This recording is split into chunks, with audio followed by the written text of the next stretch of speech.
Hello everyone. तो lecture 1 में हमने बात की थी एपी पर, तो लेक्चर 2 में बात करने वाला हूँ जीपी ज्योमेट्रिक प्रोग्रेशन पर। तो अगेन डिस्क्रिप्शन में लिंक दिए हुए असाइनमेंट्स के, फॉलो करो उनको, साथ साथ सवाल सोल्व करो और चैनल को सब्सक्राइब कर दो, लगे रहो साथ साथ। तो चलिए शुरू करते हैं लेक्चर 2 ज्योमेट्रिक प्रोग्रेशन। तो ज्योमेट्रिक प्रोग्रेशन होता क्या है? बहुत सिंपल, एक बार आपने एपी समझ लिया, ज्योमेट्रिक प्रोग्रेशन काफ़ी आसान है।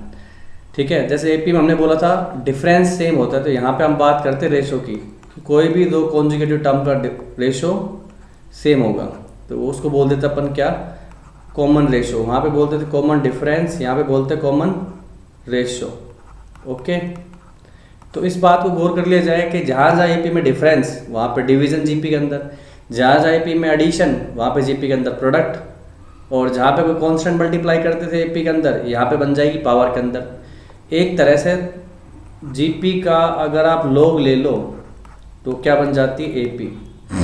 ठीक है, अभी इस पे चर्चा करेंगे और डिटेल में ऐसा क्यों कह रहे हैं अपन। लेकिन जो डिफरेंस, डिवीजन, सम, प्रोडक्ट, कांस्टेंट का मल्टीप्लिकेशन, पावर रेज हो जाना, ये बेसिकली क्या रिलेट कर रहा है, लॉग की प्रॉपर्टीज ही तो शो कर रहे हैं अपन।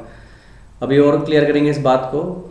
मान लो मेरी फर्स्ट टर्म क्या है, ए बोल देता हूँ, तो आपकी T2 क्या हो जाएगी, यहाँ पे एन की वैल्यू 2 डालो तो ये हो गई अपने पास ए आर। T3 क्या हो गया, ए आर स्क्वायर।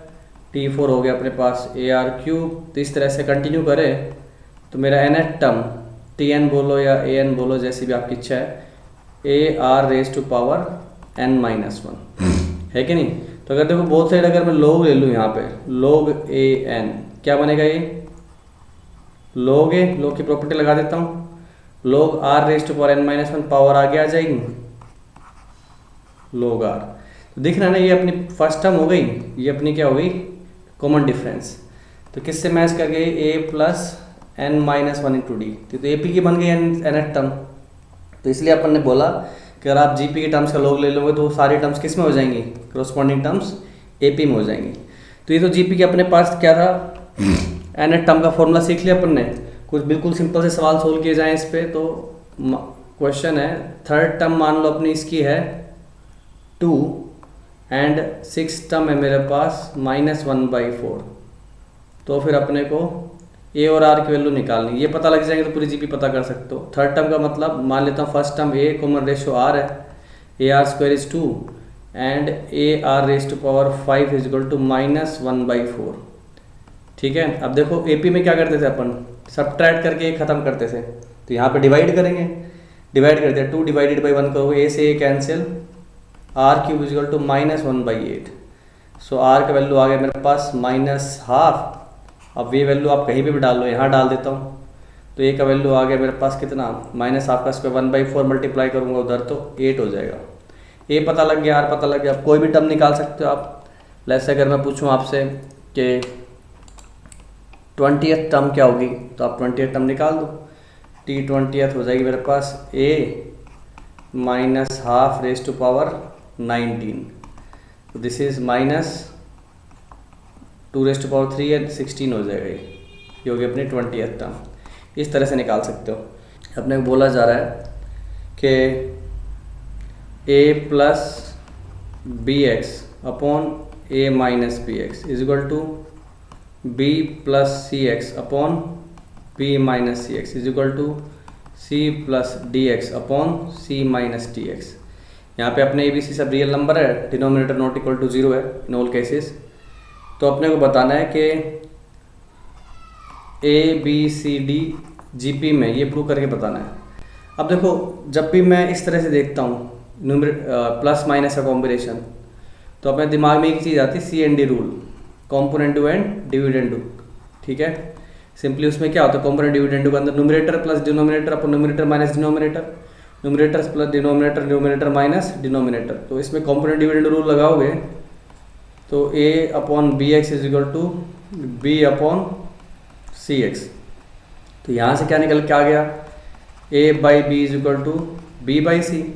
सिमिलरली इन दोनों में लगाओगे तो b by C is equal to किसके हो जाएगा, c बाई डी के। तो दिख रहा है साफ साफ कॉन्जुगेटिव टर्म का रेशो सेम आ रहा है।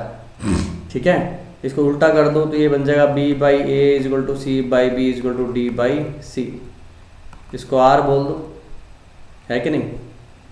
इसको आर बोल सकते हैं अपन आराम से, कॉमन रेशो। तो ये किसकी निशानी है, किसकी पहचान है, जीपी की कॉन्जुगेटिव टर्म। जे जी देखो एपी में अपन क्या बोलते हैं, difference, b minus a, c minus b, d minus c. उसी चीज़ को जीपी में क्या बोलते हैं, division, b by a, c by b, d by C.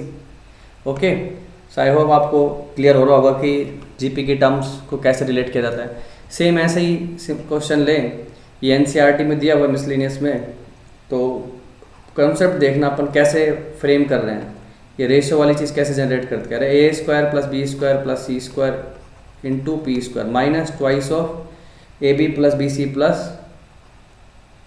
C D, A B plus B C, A B plus B C plus C D into P plus B square plus C square plus D square, this thing is lesser than zero. तो prove करना है कि A B C D ये किस में है, GP में। अब देखो इसको अगर अपन कलेक्ट करें, इतने सारे स्क्वायर का कॉम्बिनेशन दिख रहा है, तो कहीं परफेक्ट स्क्वायर की तरफ तो नहीं जा रहे अपन, सबकी पहली टर्म उड़ा रहा हूँ। देखो क्या बना रहा हूँ, ए स्क्वायर पी स्क्वायर, तो ये बन गया ए पी का होल स्क्वायर। दूसरे ब्रैकेट से भी फर्स्ट टर्म उड़ा ली, two A B, P multiply में दे रखा है तो मेरे को उसको ए पी इंटू बी लिख सकता हूँ, पीछे से उड़ा लिया बी स्क्वायर। तो मज़े वाली बात होगी, आइडेंटिटी दिख रही है मेरे को। तो सेम ऐसे नेक्स्ट क्या हो जाएगी, बी पी का whole square to b c p, इसको बी पी सी लिख दूँ उल्टा करके, प्लस सी स्क्वायर, ये भी बन गई आइडेंटिटी।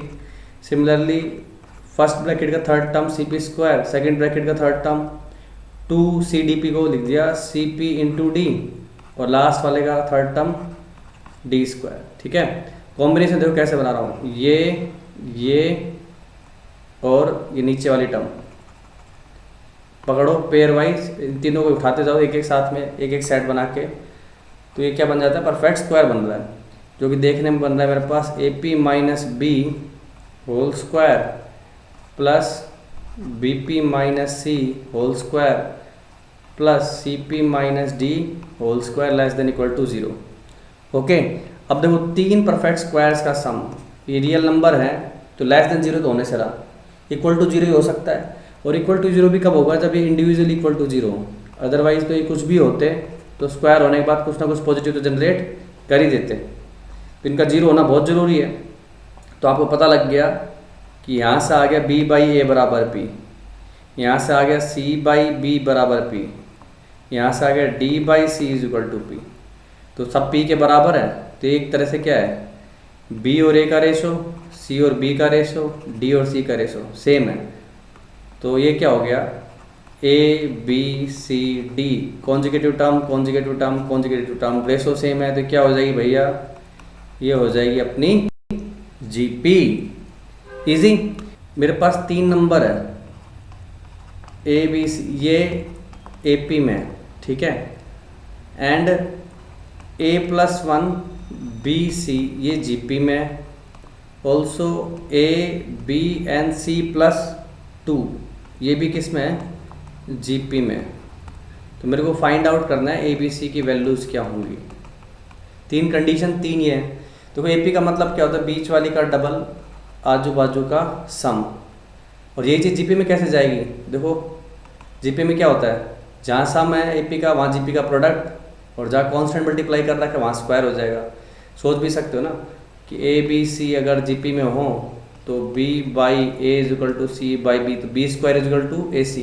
तो बीच वाली का स्क्वायर, आजू बाजू का प्रोडक्ट, सेम चीज़ थर्ड कंडीशन में आ जाएगी मेरे पास, बीच वाली का स्क्वायर, आजू बाजू का प्रोडक्ट। तो तीन इक्वेशन, तीन वेरिएबल फटाफट सोल्व कर देते हैं। देखो दूसरी और तीसरी में मेरे पास LHS सेम है तो RHS भी सेम कर देता हूँ। a plus one into C is equal to A into C plus two, multiply करो, A C plus C is equal to A C plus two A C से C cancel, तो C is equal to two A आ गया। तो देखो मैं क्या कर रहा हूँ, सबकी वैल्यूज़ को एक ही फॉर्म में निकाल दूँ और फिर किसी भी एक इक्वेशन में रख के आंसर निकाल लेंगे। तो सी को देखो अगर फर्स्ट इक्वेशन में ट्रांसफ़र करूँ 2a, तो मेरे पास 2b इक्वल टू हो जाता है 3a के इक्वल। तो b की वैल्यू होगी 3a/2। ठीक है, तो c की वैल्यू भी b की a के फॉर्म में रख ली, b की वैल्यू भी a के फॉर्म में आ गई, तो इसको सेकंड या थर्ड में से किसी में भी रख दो। ठीक है, फर्स्ट से तो आपने निकाली है तो वहाँ मत रख देना, बोथ साइड कैंसिल हो जाएंगी। तो मैंने सेकंड में रखा b का वैल्यू b² मतलब 9a² is equal to a+1। c का वैल्यू 2a। ऑब्वियसली बात है a नॉन जीरो है, तो मैं a को कैंसिल कर देता हूँ। सीधा क्रॉस मल्टीप्लाई करोगे तो मेरे को दिख रहा है 9a is equal to 8a + 8। तो a का वैल्यू सीधे सीधे मेरे पास आ गया 8। उठा के डालोगे यहाँ पे तो b का वैल्यू दिख जाएगा अपने को 12, और c डबल है तो c हो जाएगा 16। दिख रहा है 8, 12, 16 AP में है तीनों, 9, 12, 16 या फिर 8, 12, 20। ये मेरे किस में 8, 12, 18 ये GP में हो जाएगा। तो फाइंड आउट कर लिया अपन तीन इक्वेशन, तीन वेरिएबल करके आराम से कर दिया इसको। एक और सिंपल सवाल अगर देखें, मान लो मेरे पास A B C D E ये 5 डिस्टिंक्ट नंबर हैं।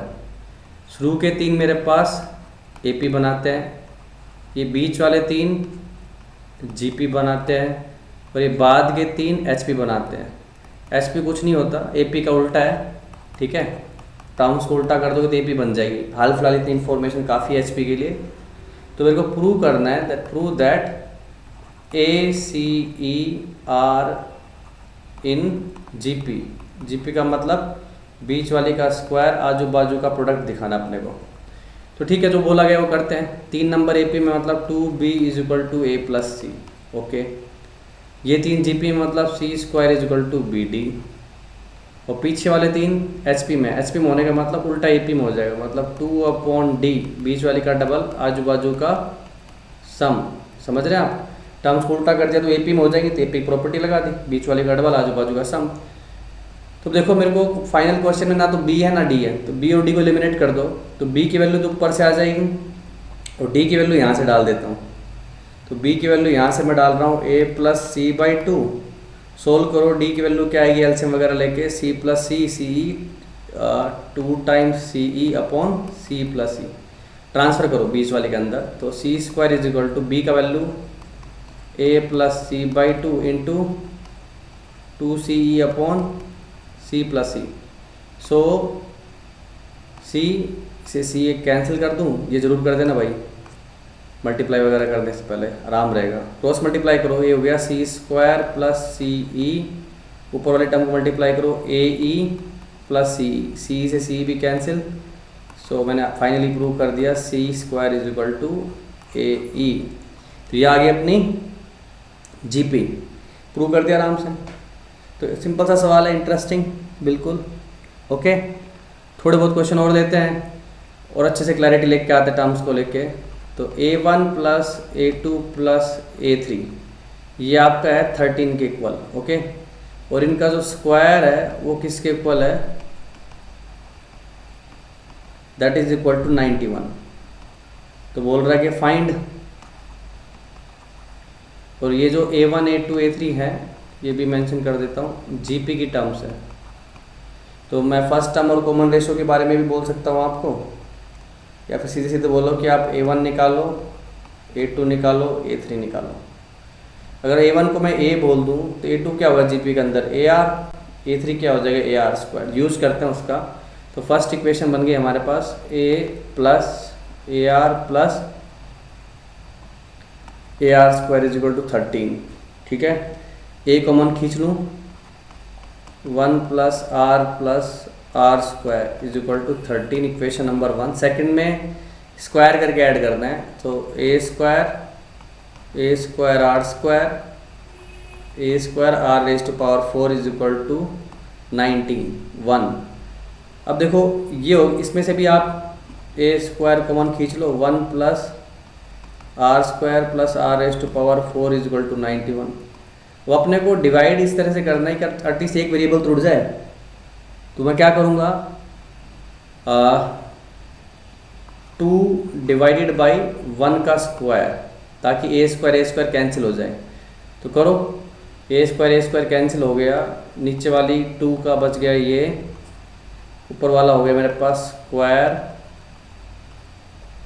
Okay, is equal to 91/13 into 13, square करके डिवाइड किया, ध्यान रखना।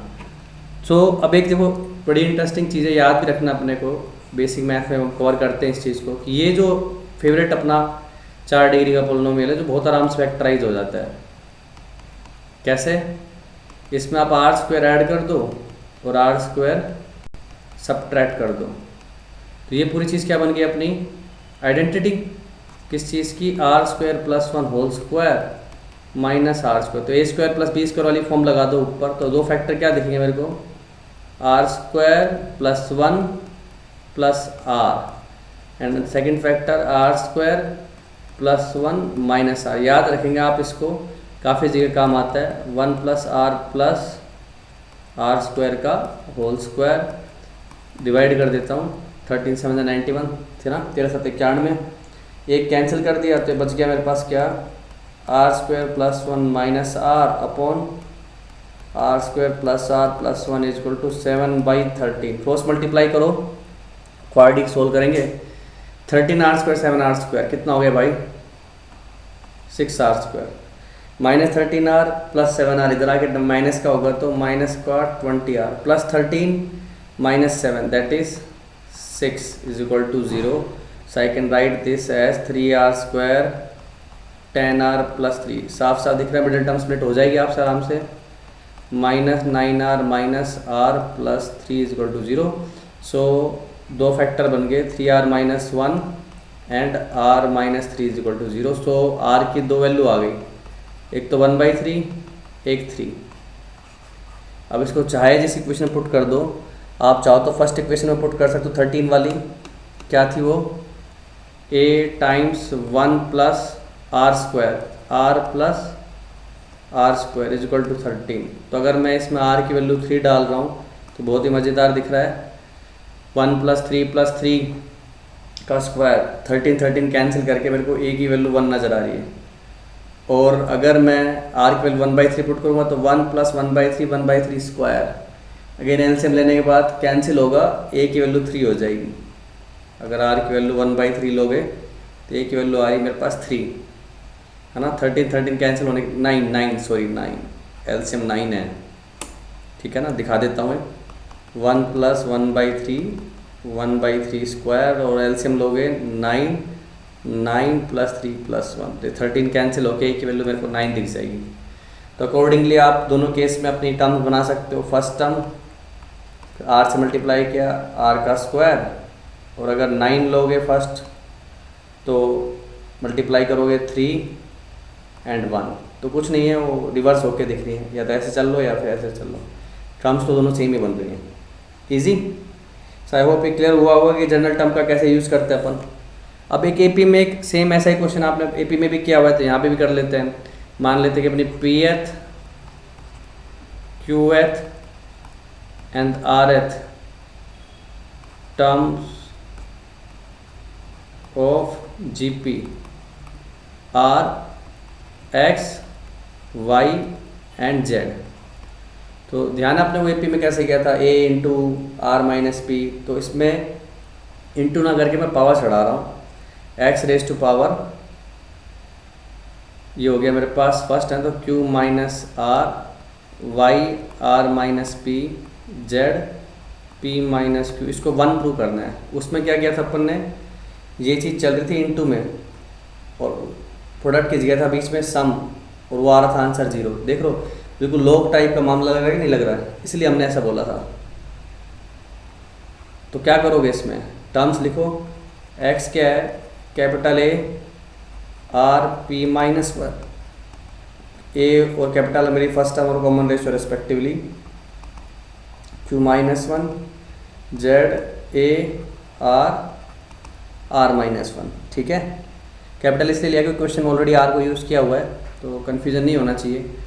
तो ये क्या हो गया मेरे पास, a r p - 1 everything raise to power q - r, a r q - 1 everything raise to power r minus p and a r minus 1 everything raised to power p minus q। तो a की तो power पहले ही collect कर लो, क्या हो रही है मेरे पास q minus r minus p minus q and capital R की पावर देखो एक पैटर्न लिख रहा हूँ, बाकी सब आप गैस कर लोगे। मल्टीप्लाई करो पावर को, क्या बनेगा p q minus R minus p q minus p r minus q plus r. अब देखो दूसरे वाले में क्या बनेगा, दूसरे वाले में बनेगा हमारे पास क्यू आर, सारी इसी लग रहा है ना कि ऐड हो रही सारी power, q r minus p q minus r plus p. अगले वाले में क्या बनेगा p r minus q r minus p plus q. सब कुछ कैंसिल हो रहा है यहाँ पे तो दिख ही रहा है फटाफट, P Q P R Q R Q R Q Q R P P. तो सारी पावर कैंसिल होके क्या बचा a raise to power 0 capital R raise to power 0 that must be equal to 1। Easy सी बात थी, कोई प्रॉब्लम नहीं है इसमें। तो ये अभी तक हमने जनरल टर्म का यूज करके कुछ क्वेश्चन सोल्व किए। अब हम आगे बढ़ते हैं जीपी के सम की तरफ। तो जीपी का सम डिराइव कैसे करते हैं, अब देखो कि हमारे जीपी के एन टर्म का सम करना है अपने को a प्लस, ध्यान से देखना किस तरह से डिराइव कर रहा हूँ क्योंकि डेरिवेशन ही इंपॉर्टेंट है, ए r cube plus plus plus general term a are raise to power n minus 1। अब इसमें देखो मैं क्या कर रहा हूँ कि इसको r से मल्टीप्लाई करके बोथ साइड टर्म्स को एक आगे पुश करके लिख रहा हूँ। ऐसा क्यों कर रहा हूँ ताकि आप रिलेट कर पाओ सिमेट्री से, है ना, क्रॉसपॉन्डिंग टर्म्स को। इसके जस्ट पीछे कौन सी टर्म चल रही है अपने पास A R N minus 2, R से मल्टीप्लाई करूँगा तो बन जाएगी A R N minus 1 plus A are raise to power n। Subtract कर दो तो ये बन गया S N 1 minus R, subtract किया तो ये बीच का सारा सामान कैंसिल कैंसिल कैंसिल, बचा क्या आपके पास, बचेगा हमारे पास a minus AR raised to power n. So Sn becomes a 1 minus R raised to power n upon 1 minus R। इसको आप माइनस दोनों साइड से कॉमन लोगे ऊपर नीचे से तो दिख जाएगा मेरे को R raised to power n minus 1 upon R minus 1। अब कुछ लोग बोलते हैं नहीं R1 से छोटा हुआ तो ये वाला लगाऊंगा, बड़ा हुआ तो ये वाला लगाऊंगा। भाई दोनों सेम ही है, माइनस कॉमन खींच के निकाला अपन ने। तो जर्नल जीपी के लिए किया ना मैंने, ठीक है, बस वो क्या सुंदर दिखाना होता है कि पॉजिटिव टर्म अप्रिशिएट करने के लिए, इसलिए बोल देते हैं कि इसको लगाओ r लेस देन 1 पे और इसको लगाओ r ग्रेटर देन 1 पे। तो इस केस में जीपी हमारी इंक्रीजिंग हो जाती है, इस केस में जीपी हमारी डिक्रीजिंग हो जाती है। और आपको पता है इस केस में पर्टिकुलरली किस केस में जब r की वैल्यू मोड r की वैल्यू लेस देन 1 हो, ठीक है ना, तो अगर मैं n टेंड्स टू इन्फिनिटी कर दूंगा, समझ रहे हो, तो r की पावर n की तरफ भाग जाएगा 0 की तरफ, क्योंकि नंबर अगर अपना 1 से छोटा है, उसका मैग्नीट्यूड क्या है 0 से 1 के बीच में, तो पावर बढ़ाओगे तो क्या होगा वो छोटा होता जाएगा, 0 के क्लोज आता जाएगा। पॉजिटिव हुआ तो राइट साइड से क्लोज आएगा, नेगेटिव हुआ तो लेफ्ट साइड से क्लोज आएगा, अल्टीमेटली जाएगा वो किसकी तरफ, 0 की तरफ। तो उस केस में एस इन्फिनिटी आप लिख सकते हो, मतलब इनफाइनाइट टर्म्स का सम a अपॉन 1 माइनस आर, क्योंकि ये चीज़ तो 0 पे भाग गई, ठीक है, काम की चीज़ है। पर ये ध्यान रखना कब लगाना है, जब r का वैल्यू मोड r का वैल्यू 1 से छोटा हो तभी लगाना है। ओके, कुछ सवाल लगाते हैं सम ऑफ टर्म्स पे। चलो तो फिर अपने पास सम का फॉर्मूला हो गया, कुछ क्वेश्चंस लगाए जाएं इस पे। अपने को दिया हुआ है first term is equal to 3 and last term nth term यानी कि that is 96 and sum of n terms is 189, ठीक है। अपने को n निकालना है क्या होगा, ठीक है। तो ये क्या हो गया भाई, a are raise to power n minus 1 that is 96, ठीक है। a का वैल्यू मेरे पास 3 दिया हुआ है, तो r raise to power n minus 1 मेरे पास आ गया डिवाइड करके 3 2, देखने में 2 रेज टू पावर 5 लग रहा है, लेकिन देखेंगे क्या बनता है। एस एन का फॉर्मूला अपन ने पढ़ा है a r raise to power n minus 1 upon r minus 1, ठीक है। तो ये अपने पास दे रहेगा 180 9। अगेन यहाँ पे मेरे पास क्या चीज़ है, a 3 दे रखा है, तो मैं कैंसिल करके ये बना सकता हूँ r⁻n−1 upon r−1 is equal to 3 6 18 and 3 63। अब अपने को r⁻n−1 का वैल्यू पता है 32, तो क्यों ना मैं इस r⁻n को ब्रेक करके लिख दूँ r into r⁻n−1, power separate करके लिख दिया r इंटू r⁻n−1, उठा के सीधा चिपका देता हूँ 32, नीचे हो गया r−1 इज इक्वल टू 63। तो सुंदर होता जा रहा है, ये -63 इधर आके चिपकेगा इसके साथ, प्लस का होगा तो 63 -1 62 हो जाएगा, और ये 63 r-32r सब्ट्रैक्ट करो तो 64 होता है मेरे पास, 31r आ जाएगा। तो जैसा कि मैंने गैस किया था r का वैल्यू मेरे पास 2, ये 2⁵ है, इसका मतलब n का वैल्यू कितना हो गया 6। देख लो r का वैल्यू 2 डालोगे तो 2⁻n−1 इज टू 2⁵ होगा, तो n का वैल्यू साफ चमक रहा है 6 आ जाएगा। Okay, easy. चलिए आगे बढ़ते हैं।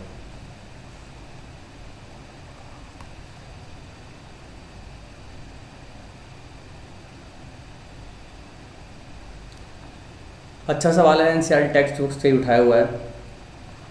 एस के अपने पास sum of N terms in GP, P क्या है, product of N terms in GP, and R क्या है हमारे पास, सम ऑफ रेसिप्रोकल्स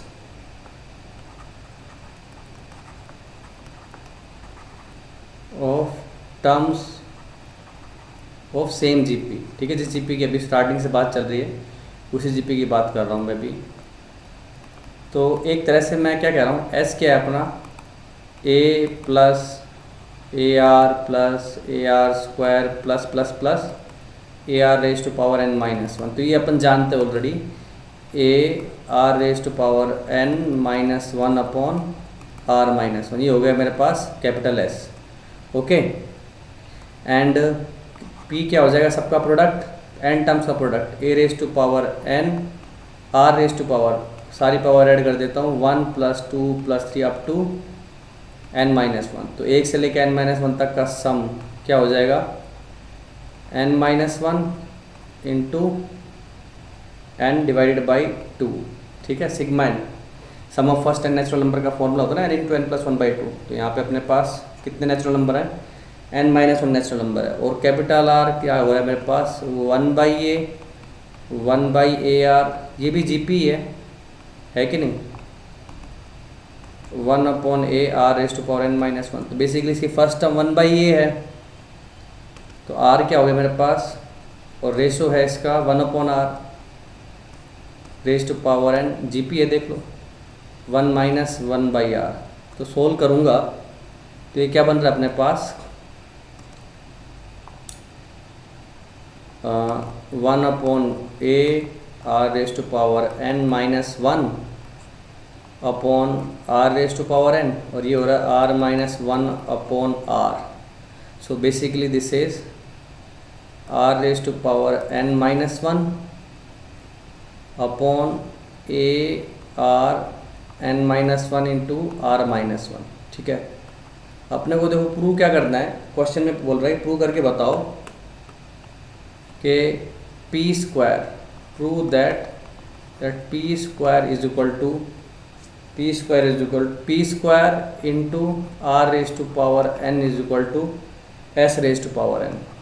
ये प्रूव करना है, p square r raise to power n is equal to s raise to power n। तो अपने पास तीनों की एक्सप्रेशन पड़ी हुई है, s की भी, p की भी, इसकी भी। प्रूव करना है p square r raise to power n is s raise to power n। उठाते जाओ p स्क्वायर, p मेरे पास देखो ये टर्म अपनी p है, लिख लो इसको, इसका स्क्वायर करोगे तो सीधा लिख दूँ, a raise to power 2n हो जाएगा into r raise to power n into n minus 1 हो जाएगा, 2 से मल्टीप्लाई हो जाएंगे दोनों power, r raise to power n मतलब ये सारा सामान रेज टू पावर n करना मेरे को, तो कितना हो गया ये r raise to power n minus one, सारे की power n, bottom a raise to power n, r raise to power n into n minus one, सब पे चढ़ा रहा हूँ, पावर n सब पे लग जाएगी ना। आपने बेसिक पावर की प्रॉपर्टीज़ पता ही है सबको, पावर मल्टीप्लाई होती हैं, a भी रेज टू पावर n होगा तो a पे भी लगेगा, b पे भी लगेगा।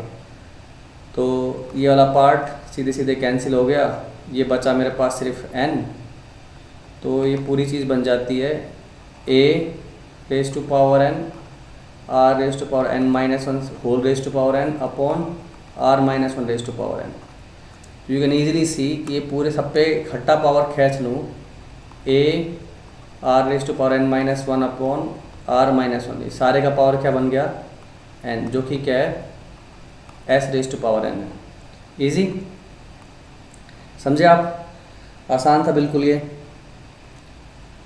एक और सिंपल सवाल लेता हूँ, सम करके बताना आपको इस सीरीज़ का। 11 प्लस 103 s लिख देता हूँ इसको, 103 प्लस 1005, तो मैं गैस कर पा रहा हूँ अगला होगा मेरे पास ये 10,007, ठीक है, up to n terms.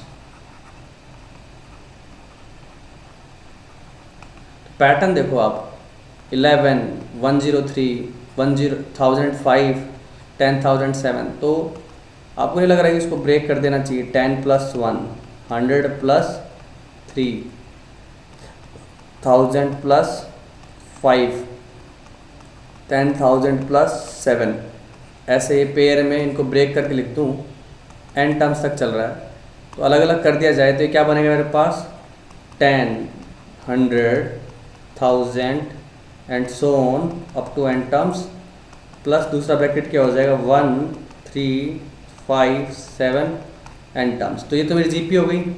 First term 10 है, कॉमन रेशो भी 10 है, 10 10 से मल्टीप्लाई करते जा रहे हो, तो 10 टर्म का सम क्या हो जाएगा a r raise to power n minus one upon r minus one, और पहले n ऑड नंबर्स का सम ap है, डायरेक्टली आप n स्क्वायर लिख सकते हो, n by two first term plus last term, n square आ जाएगा। तो this is our final answer. Okay, तो सिंपली मैंने देख लिया इसको, 10 प्लस 1, 100 प्लस 3, 1000 प्लस 5, तो एक तो जीपी में चल ही रहा है। ओके, एक छोटा सा सवाल और फिर हम अगले टॉपिक की तरफ बढ़ेंगे। ओब्वियसली आपको क्वेश्चन अटेम्प्ट करने हैं इसके। इस सीरीज़ का सम निकालना है, 1 plus 2 plus 2 square up to n brackets. तो देख लो, इसका थोड़ा एक जनरल टर्म लिखने की कोशिश करो, इसका AR लिखने की कोशिश करो। फर्स्ट ब्रैकेट 1 मतलब 2 raise to power 0, 2 raise to power 0, 2 raise to power 1, 2 raise to power 1, 2 raise to power 2 तक जा रहा है, तो ये कहाँ तक जाएगा 2 रेज टू पावर R तक जाएगा। R एक टर्म में देखो, थर्ड में 3 है, 2 रेज टू पावर 0 से 2 रेज टू पावर 2 तक जा रहा है, तो R एक टर्म में कहाँ तक चला जाएगा 2 रेज टू पावर R तक। तो इसको कितनी टर्म्स है इसके अंदर 2 raise to power R minus 1 तक, ठीक है ना। थर्ड में 0 से 2 जा रहा है, तो 0 से R माइनस 1 तक, तो R टर्म्स है बेसिकली। कितनी टर्म्स हैं R, फर्स्ट टर्म 1 ही है, तो A into R raise to power, common ratio R है हमारे पास, raise to power R minus 1 upon 2 minus 1। देख लो इसका, इस जीपी का कॉमन रेशो 2 है, नंबर ऑफ टर्म्स अपनी कितनी है R है इस सीरीज़ के अंदर। यू कैन सी कि मेरा जनरल टर्म आ गया 2 raise to power R minus 1। अब इन सब का सम करना है, तो बोथ साइड सिग्मा लगा देता हूँ मैं। R का वैल्यू हम सिग्मा नोटेशन पे बात करेंगे डिटेल में, फिलहाल बता देता हूँ कि भाई सिग्मा का मतलब सिंपली इतना ही है कि R की वैल्यू अपडेट होती जाएगी कहाँ तक, n तक, और कुछ नहीं है। तो बोथ साइड सिग्मा लगाया आपने, तो this becomes sigma AR, R is equal to 1 to n is equal to sigma. अब सिग्मा बेसिकली देखो अलग अलग ऐड कर सकते हो इसको आराम से, 2 raise to power R minus sigma 1।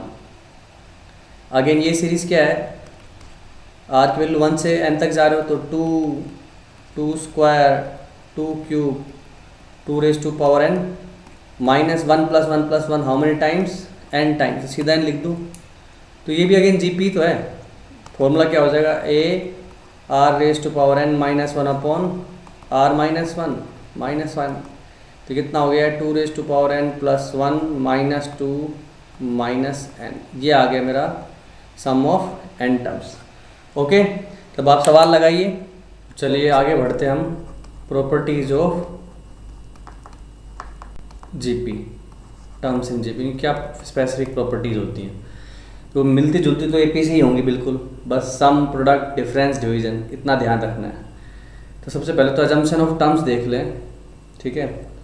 Assumption of terms, okay, assumption of terms. जैसे एपी में अपने को ओड नंबर ऑफ टर्म्स मानी होती थी, कब, देखो उसमें सम गिवन होता था, यहाँ पे किसकी बात करूँगा, व्हेन प्रोडक्ट इज गिवन, ठीक है। प्रोडक्ट गिवन है तभी स्पेसिफिक तरीके से मानने का कोई सेंस, अदरवाइज आप सिंपल जीपी के टर्म्स को क्या ले सकते हैं, ए R square and so on. अगर मान लो मेरे पास ओड नंबर ऑफ टर्म्स है, ठीक है, प्रोडक्ट गिवन है, तो अपन इसको इस तरह से अज्यूम करेंगे कि हमारे पास प्रोडक्ट करते ही आर खत्म हो जाए। उसमें लेते थे a plus d, a minus d, तो यहाँ पे क्या लेंगे, a r, a by r, देख रहे हो कॉमन रेशो आर चल रहा है। 5 करनी है तो इधर एक बढ़ा दो, पीछे एक बढ़ा दो, 7 करनी है तो उसी तरह से चला सकते हो। जैसे प्रोडक्ट करोगे आर खत्म, सीधे आपको ए में इक्वेशन मिलेगी, सोल्व कर सकते हो। इवन नंबर ऑफ टर्म्स हो जाए तो उस केस में क्या करोगे आप, अब मानो 2 टर्म की बात करूँ तो कैंसिल करना है तो ऐसे ही मानना पड़ेगा। अब देखो कॉमन रेशो आर स्क्वायर हो गया, तो ये क्या बनेगा, ए आर क्यूब। याद आ रही है आपको एपी की, बिल्कुल। उसमें क्या किया था हमने, ए माइनस डी, ए प्लस डी, ए प्लस 3d, ए माइनस 3d, ऐसे आगे पीछे घूमते रहते 2d के डिफरेंस के साथ। तो यहाँ पे क्या है, आर स्क्वायर का कॉमन रेशो है और आगे पीछे इसको एक्सपेंड करते रह सकते हो। 2 सिंपल से एग्जांपल लेते हैं समझने के लिए। हमारे पास 3 टर्म्स है जीपी की, 3 टर्म्स इन जीपी। इसका सम दे रखा है मेरे को कितना, 19, एंड प्रोडक्ट दे रखा है 216, ठीक है। तो इसको फाइंड आउट कर दे टर्म्स क्या होंगे। तो मैंने अज्यूम कर लिया एज नंबर ऑफ टर्म्स 3 हैं, तो a r, a by r square. तो प्रोडक्ट गिवन है, सीधा प्रोडक्ट करूँगा तो ए क्यूब बराबर 216 आ रहा है। यू कैन सी ए की वैल्यू 6 हो गई। सम, अब टिकाओ, 6 by r plus 6 r is equal to 19। LCM वगैरह लोगे तो क्या बन जाएगा, ये 6r स्क्वायर, ठीक है। इस 6 को उधर टिकाओ, कितना बन रहा है मेरे पास, 13, तो minus 13r plus 6 is equal to 0। तो मिडल टर्म स्प्लिटिंग नज़र आ रही है आपको, नोट 4। तो 6r square minus 9r minus 4r plus 6 is equal to 0। So ये कितना हो गया मेरे पास, 3r यहाँ से कॉमन और -2 वहाँ से कॉमन। सो 3r माइनस 2 क्या बचा मेरे पास, 2r minus 3 is equal to 0। So r का वैल्यू या तो 2/3 है या फिर r का वैल्यू 3/2 है। तो कोरस्पॉन्डिंगली आप देख लोगे ना, तो इसके लिए स्विच बनेगा, मतलब अगर 2/3 लेते हो तो बीच वाला 6 2/3 किया तो ये क्या हो गया मेरे पास, 2/3 से मल्टीप्लाई किया 4 हो गया और डिवाइड किया तो मेरे पास 9 हो गया, 4 6 9। या फिर 3/2 लोगे तो बीच में 6 है, 3/2 लिया तो इधर 9 आ जाएगा, इधर 4 आ जाएगा। तो टर्म्स तो वही बननी है, ठीक है। तो 3 टर्म्स अज्यूम की, उसके हिसाब से देख लिया हमने। अब देखो हमारे पास मान लो 4 टर्म्स है, 4 टर्म्स पे भी देख लेते हैं। जीपी के अंदर 4 टर्म्स, उनका सम है मेरे पास 85, ओके, एंड सम 85 है और उनका जो प्रोडक्ट है दैट इज गिवन 4096। तो 4 टर्म है, शांति के साथ अज्यूम करेंगे। टर्म्स हो गई मेरी ए बाई आर। इसी तरह से स्टार्ट करना है। इधर हो गया मेरे पास ए आर क्यूब, इधर हो गया मेरे पास ए बाई आर क्यूब। ओके, चारों का प्रोडक्ट करोगे ए रेज टू पावर 4 आ जाएगा, दैट इज़ 4096। 4096 मिलता जुलता है किससे, 1024 इंटू 4 हो रहा है, ये उधर 2 raise to power 10, 2 raise to power 2, 2 raise to power 12। So ये आ गया मेरे पास A raise to power 4 is equal to 2 raise to power 12। So A का वैल्यू आ गया अपने पास, अगर मैं पॉजिटिव साइड पे खेलूँ तो ये बन जाएगी अपने पास कितनी, 2 रेज टू पावर 3 8। ओके, ये आ गया अपने पास 8। डन। सो सम पे करना है अब अपने को, इक्वेशन सोल्व करते हैं। सम किया, अब देखो थोड़ा सा सिमेट्रिकली जोड़ोगे तो ज़्यादा आसान रहेगा। और एट द एंड मेरे को ये तो कॉमन ले लिया, साथ साथ लिख रहा हूँ एक जैसी टर्म को, r cube plus 1 by r cube plus r plus 1 by r is equal to 85। ठीक है, अब अगर इस पूरी चीज़ को टी मान लेते हो आप, तो ये चीज़ क्या बनेगी मेरे पास। ठीक है, साइड में दिख रहा हूँ, इधर देखो, आर प्लस 1 बाई आर को अगर टी मान लिया, बोथ साइड क्यूब करते हो आप, आर प्लस होल क्यूब किया तो A cube plus B cube plus 3ab multiply किया 1 हो गया, इंटू ए प्लस बी की वैल्यू टी है is equal to T cube. तो ये वैल्यू हो गई मेरे पास कितनी, T cube minus 3t। So uh this is T cube minus 3t, और ये पीछे t चल ही रहा है, दिस बिकम्स 85। तो ये बन गया मेरे पास, a का वैल्यू 8 रख दूँ, 8t cube minus 216t minus 85 is equal to 0। Okay, तो ये निकल के आया हमारे पास क्यूबिक। अब इसमें देखो वेरिएबल टर्म थोड़ी सी सिमेट्रिक दिख रही है, ये 2t का होल क्यूब है, तो यहाँ पे 2t बना सकता हूँ। तो 2t को थोड़ी देर के लिए z ले लो, तो ये क्या हो जाता है, z cube minus 8z minus 85। तो थोड़ा सिंपल हो जाएगा सोचने में।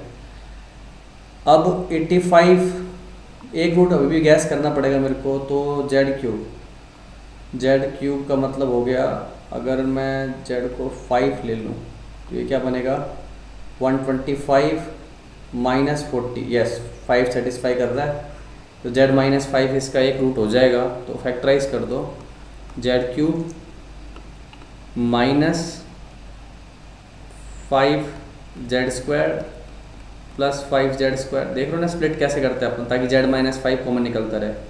पीछे मेरे पास होना चाहिए ये 25z, और ऊपर माइनस 8 था तो प्लस 17 करना पड़ेगा, माइनस 85। देख लो फैक्टर बन गया automatically is equal to 0।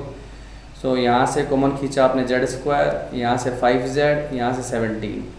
So z square plus 5z plus 17 into z minus 5 is equal to 0। अब देख पा रहे होगे आपके ये जो क्वाड्रेटिक बनी, इसका तो d लेस देन 0 आ रहा है मेरे पास, नेगेटिव आ रहा है, तो इससे तो कोई रूट रियल रूट आएगा नहीं। तो z की एक रियल वैल्यू पॉसिबल है, दैट इज़ 5। ठीक है, z की वैल्यू 5 है, तो इसका मतलब t की वैल्यू कितनी होगी मेरे पास, 5/2, और t क्या था अपना, r प्लस 1/r, तो दिस बिकम्स 5/2।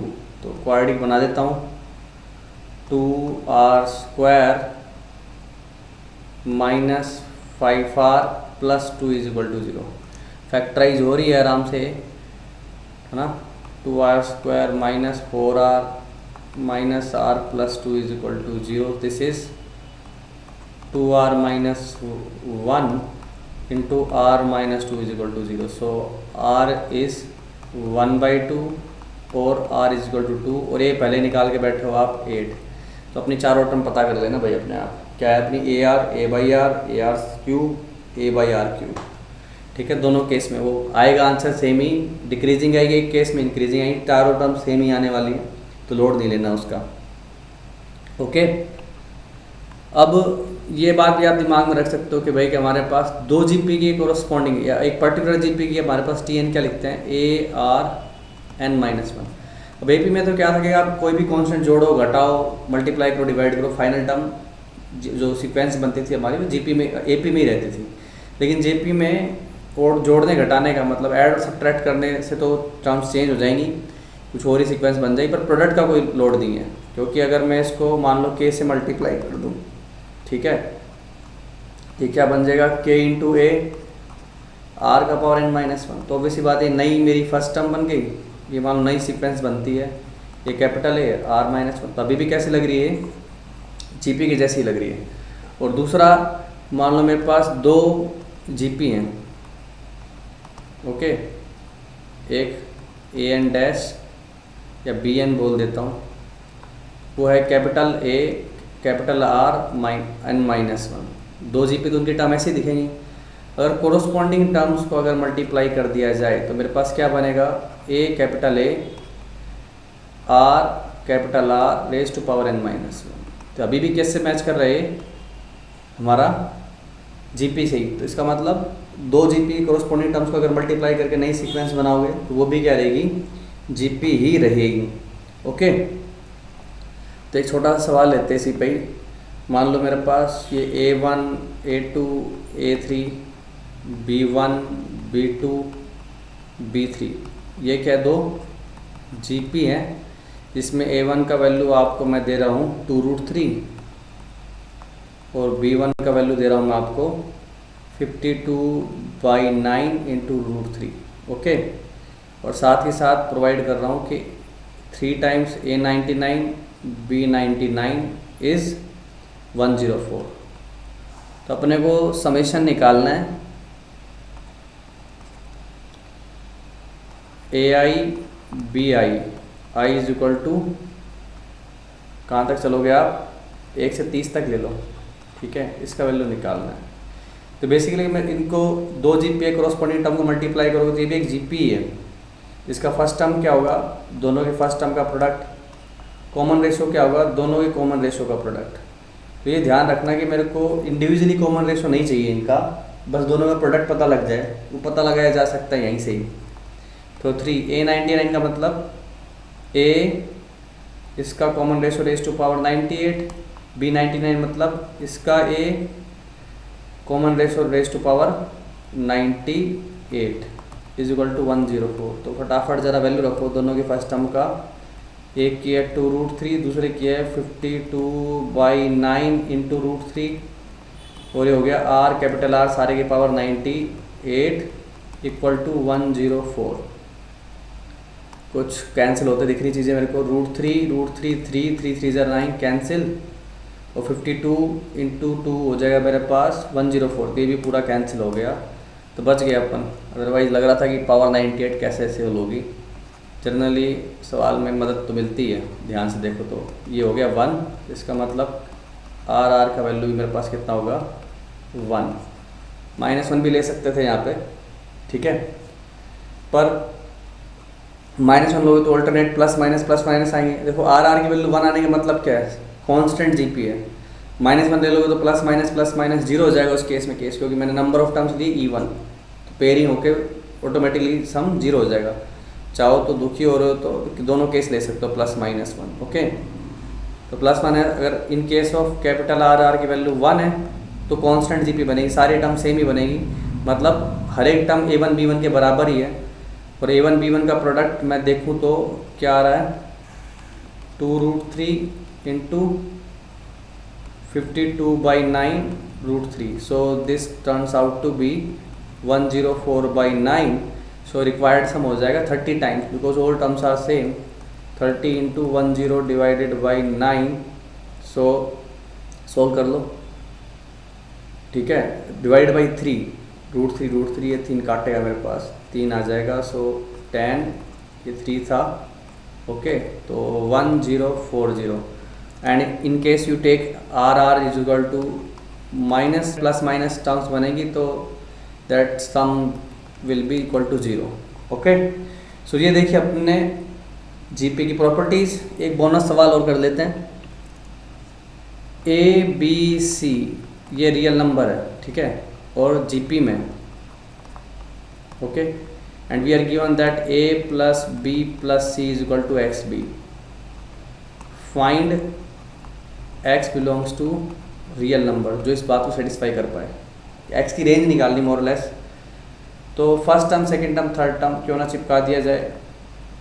सेकंड ये होगी थर्ड x, ये हो गया मेरे पास ए आर, ए कॉमन लेके काट दिया जाए तो ये क्वाड्रेटिक बन गई आर के अंदर, है कि नहीं। आर कॉमन वहाँ से आ जाएगा माइनस का x, okay, 1 minus x plus 1 is equal to 0। कोई समस्या। आर स्क्वायर ए कॉमन लेके उड़ा चुका हूँ, यहाँ पे आर है कॉमन खींचा 1, वहाँ से एक्स आर आएगा तो माइनस एक्स हो जाएगा, और ए काट चुके तो 1 ही बचेगा। अब क्योंकि आर भी अपना क्या है, एक रियल नंबर, तो ऑब्वियस सी बात है डी को आपको ग्रेटर देन इक्वल टू 0 रखना पड़ेगा। सो ये हो गया b square minus 4ac, that has to be greater than equal to 0। Okay, so I can, square है तो आगे पीछे लिखने से फ़र्क नहीं पड़ेगा, ग्रेटर देन इक्वल टू 4। अब देख लो किसी क्वांटिटी का स्क्वायर अगर 4 से बड़ा है, इसका मतलब वो क्वांटिटी क्या है, या तो वो क्वांटिटी अपनी है 2 से बड़ी या बराबर, या फिर वो क्वांटिटी है -2 से छोटी। ठीक है, तो देख सकते हो कि x बिलोंग्स टू क्या आ जाएगा मेरे पास, -∞ टू -1, ये दूसरी जगह से आ रहा है, क्लोज यूनियन 3 से इन्फिनिटी। ओके, तो ये हो गया मेरे पास properties of GP. I hope. तो चलिए आगे बढ़ते हैं ज्योमेट्रिक मीन की तरफ। ठीक है, अर्थमेटिक मीन आई गेस आपको याद होगा पहले लेक्चर से, तो वैसी ही चीज़ है। अगर मैं बोलता हूँ कि कैपिटल जी ए और बी का ज्योमेट्रिक मीन है, मतलब ये 3 नंबर किस में है, जीपी में। अब जीपी में 3 नंबर का मतलब क्या होता है, बीच वाली का स्क्वायर, आजू बाजू का प्रोडक्ट, तो जी आ गया अपने पास √AB। ठीक है, या बोला जाए AB whole raise to power half. हम अगर बहुत सारे नंबर्स का इकट्ठा जीएम लेना चाहें ना, तो कैसे लिया जाता है, सिंगल जीएम। मान लो n नंबर्स की बात कर रहे हो आप, A1 A2। अब AM में क्या था, सबको जोड़ के n से डिवाइड, तो ये बात अपने को पता ही है। AP में जहाँ जोड़ने की बात होती है, वहीं GP में मल्टीप्लाई करने की बात होती है। वहाँ पे आपने इंटू में डाला 1/n, तो यहाँ ऊपर लग जाएगा 1/n। तो इसमें क्या किया, प्रोडक्ट करके सबको पावर 1/n, ये होता सिंगल जीएम। लेकिन अब अगर हम बोले कि insert n GMs, n geometric means between 2 numbers a and b। ठीक है, तो वैसी ही बात है कि हमने जैसे उसमें क्या बोला था कि n AMs डाल रहे हो और b के बीच में, तो अल्टीमेटली आप AP क्रिएट करने की बात कर रहे हो। तो in the same way what we are referring here के a और b के बीच में आपने n नंबर्स डाल दिए, G1 G2 G3 G4 up to GNB, और ये अल्टीमेटली क्या बन जाएगी अपनी, ये बन जाएगी GP। ओके, GP बनाना चाह रहे हैं इसको। तो आप देखो कि GP बनाने के लिए मेरे को क्या चाहिए, फर्स्ट टर्म चाहिए, गिवन है। ठीक है, और R चाहिए, तो R कैसे आएगा, अगेन ये कौन से नंबर पे है, याद करो, ये हो गया n+1 नंबर, तो अगला नंबर कौन से नंबर पर आएगा मेरे पास, n+2। सो क्या कह रहे हैं अपन यहाँ पे, हमारा n+2 जो है वो b है। इसका मतलब a r raise to power n+1, general term का यूज़ कर लिया, तो r का वैल्यू सीधे सीधे क्या आ गया, b/a whole raise to power 1/n+1। AP में क्या है था, d b-a/n+1, तो b-a मतलब b/a, और n+1 मतलब पावर 1/n+1। ठीक है, पावर 1/n+1। तो सीधा एक सिंपल सा सवाल देखें, आपको डालना है 4 GM डालना है, इंसर्ट 4 GMs बिटवीन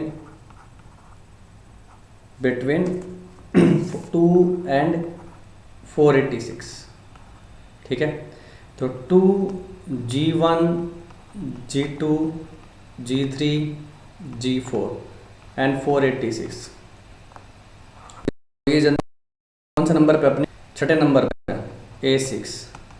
तो इसका मतलब ये किसके बराबर है, AR⁵ तो इक्वेशन बन गई ना मेरे पास, 486 इज इक्वल टू A का मतलब 2 r raise to power 5, cancel कर दूँ 243 होता है अपने पास 3 raise to power 5, r raise to power 5। So are का वैल्यू आ गया अपने पास 3। रटने कुछ भी नहीं है, जीपी बनानी, बस इतना ध्यान रखना है। जीपी के लिए ए और आर की जरूरत पड़ती है तो निकालते जाओ। तो G1 क्या हो गया अपने पास AR, G2 क्या हो गया अपने पास AR², G3 हो गया AR³, G4 हो गया AR रेज टू पावर 4। तो आपको समझ में आ रहा है इन जनरल अगर n डालने की बात करें तो Gn nth Gm क्या होगा मेरे पास AR raise to power n। जैसे वहाँ पे AM था A प्लस ND, वैसे यहाँ पे Gn क्या है AR raise to power n। Because ये जीपी की सीक्वेंस में देखो तो कौन से नंबर पे है, n+1 नंबर पे है। ठीक है, तो पुट करके वैल्यूज निकाल लोगे चारों Gm। अब एक सिंपल सी थ्योरम भी सीधी सेट की जा सकती है कि भाई वहाँ पे सारे AMs का सम क्या था n टाइम्स सिंगल AM। तो सेम चीज़ सम की बात करोगे तो इसका मतलब सारे G1 G2 सारे Gms का सम, ये क्या होगा सिंगल Gm की पावर n। ओके, वो n टाइम्स था तो यहाँ पे पावर हट जाएगी, सेम चीज़। तो इसमें करो प्रूव करते हैं अपन। G1 का मतलब AR into AR² AR³ dot dot dot AR raise to power n terms है। तो ये हो गया मेरे पास A raise to power n R raise to power सारी पावर्स ऐड हो गई 1 + 2 + 3 ++ n। तो लिख सकता हूँ इसको AN R raise to power n into n+1/2। Okay, तो थोड़ा सा मैं AN को क्या लिख सकता हूँ n/2 इंटू n/2, n को ब्रेक करके लिख दिया। ठीक है, R रेज टू पावर हो गया n इंटू n+1/2। ओके, सब पे से पावर n/2 हटा लो तो R raise to power n+1 की पावर n/2। ये क्या चीज़ है B अपना n+2 नंबर पे था ना थोड़ी देर पहले देखो। तो ये क्या था B raise to power n/2। So this thing can be written as √AB raise to power n। Half power अंदर डाल दी तो प्रूव कर दिया आराम से। सारे GMs का प्रोडक्ट क्या है single GM raise to power n के बराबर है। ओके, कुछ सिंपल से सवाल देखिए। बोला जा रहा है अपने पास कि AM ऑफ टू नंबर्स वो है अपने पास 34 और इन्हीं टू नंबर्स का GM है अपने पास 16। ठीक है, तो अपने को नंबर निकालने हैं। तो नंबर में मान लेता हूँ A और B है। ठीक है, वो निकालना है। तो बेसिकली ये क्या कह रहा है A + B/2 = 34 and √AB GM कितना 16। यहाँ से पता लग गया अपने को AB का स्क्वायर मतलब इस बोथ साइड स्क्वायर कर दो 16² दैट इज़ 256 और A + B का कितना मेरा पता करना है। या तो आप इसको एलिमिनेट करके करो या सीधा सीधा देख सकते हो। Sum of roots product of roots पता है तो क्वाड्रेटिक इक्वेशन बना दो ना। Sum of roots 68 x plus product of root 256। तो इसके दो रूट हो जाएंगे A एंड B। सोल्व कर दो 256 को ब्रेक करोगे तो कितना है 16 × 16 4 × 4 × 16 कर दूँ, दिख रहा है 16 चौक 64 और 4 68। तो ब्रेक कर दो -4x 64x + 256। तो ये बन गया मेरे पास x - 4 x - 64। दो वैल्यूज़ आ गई, इनमें से एक ले लोगे A की, दूसरी वैल्यू ले लोगे B की। उल्टा पुल्टा भी करो तो भी कोई फ़र्क नहीं पड़ता है, चाहे A इसको बोलो चाहे इसको बोलो, दोनों पॉसिबिलिटी है। सम और प्रोडक्ट को फ़र्क तो पड़ता नहीं आगे पीछे करने से। इसी चीज़ को अगर जर्नलाइज करना चाहे कोई बंदा, भाई हमारे पास दो नंबर है।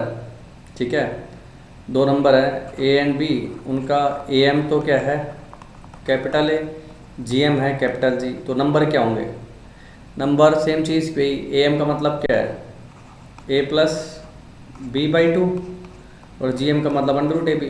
तो वही चीज़ मैं करूँगा यहाँ पे प्रोडक्ट ऑफ रूट्स और सम ऑफ रूट्स लगाऊंगा। तो मेरी इक्वेशन बन जाएगी x², सम ऑफ रूट्स हो गया twice of A, x plus product of roots हो गया G²। तो इसके दो रूट हो गए A एंड B। तो क्वाड्रेटिक इक्वेशन सोल्व करोगे तो क्या बनेगा, x is equal to 2a plus minus under root 4a square, b square minus 4ac कर रहा हूँ, 4g square divided by 2। Quadratic formula लगा दिया, अंदर से 4 बार खींचो तो x की वैल्यू हो गई मेरे पास a plus minus under root a square minus c square. तो इनमें से एक ए हो जाएगा, दूसरा नंबर मेरे पास बी हो जाएगा। Easy, okay. तो आराम से अप्लाई कर दिया।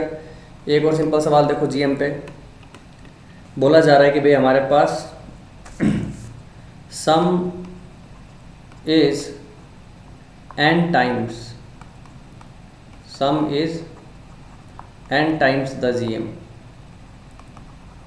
ओके। प्रूव दैट नंबर का जो रेशो है a/b वो किसके बराबर है, n plus square root n square minus 4 upon n minus n square minus 4। ठीक है, दो नंबर है जिनका सम जो है n टाइम्स है उनके जीएम के। तो बेसिकली क्वेश्चन के क्या बोला जा रहा है, a plus b is n times there GM. GM क्या होता है, अंडर रूट ए बी। तो इसको अगर मैं ऐसा लिख लूँ,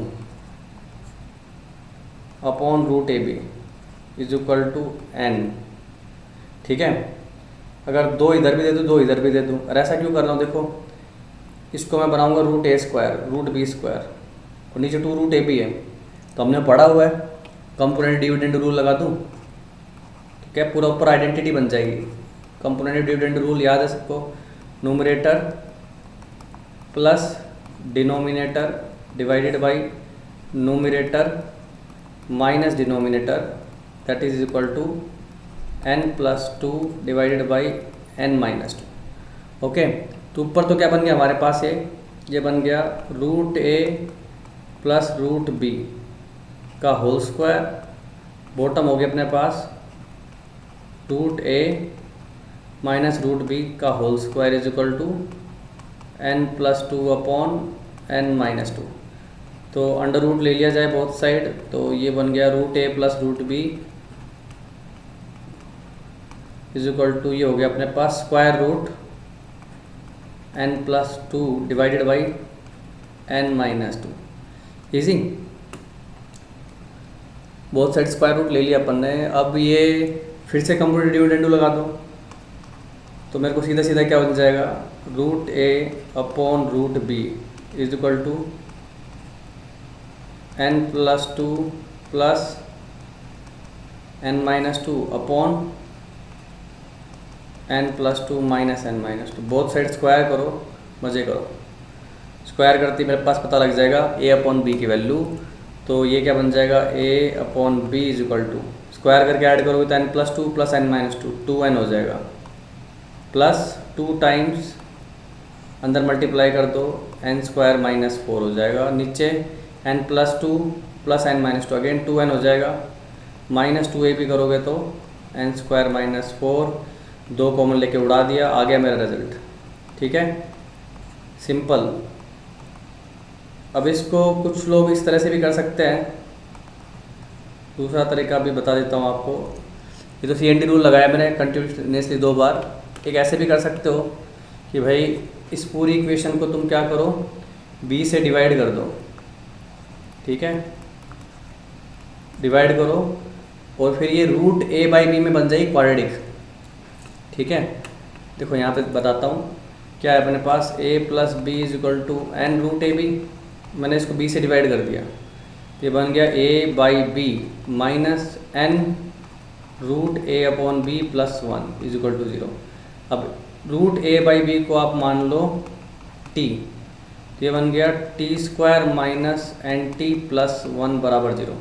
तो t का वैल्यू क्या होगा, n plus minus n square minus 4 divided by 2।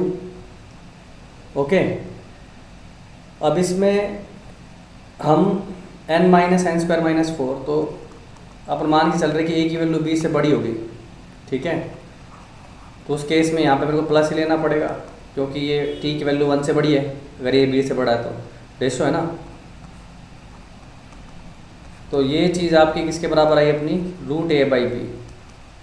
ठीक है, इसको सिंपली तुम क्या करो, ये आ गया अपने पास n plus n square minus आ गया। ओके, तो डिवाइडेड बाई 2 तो है ही, ऊपर नीचे मल्टीप्लाई कर दो किससे,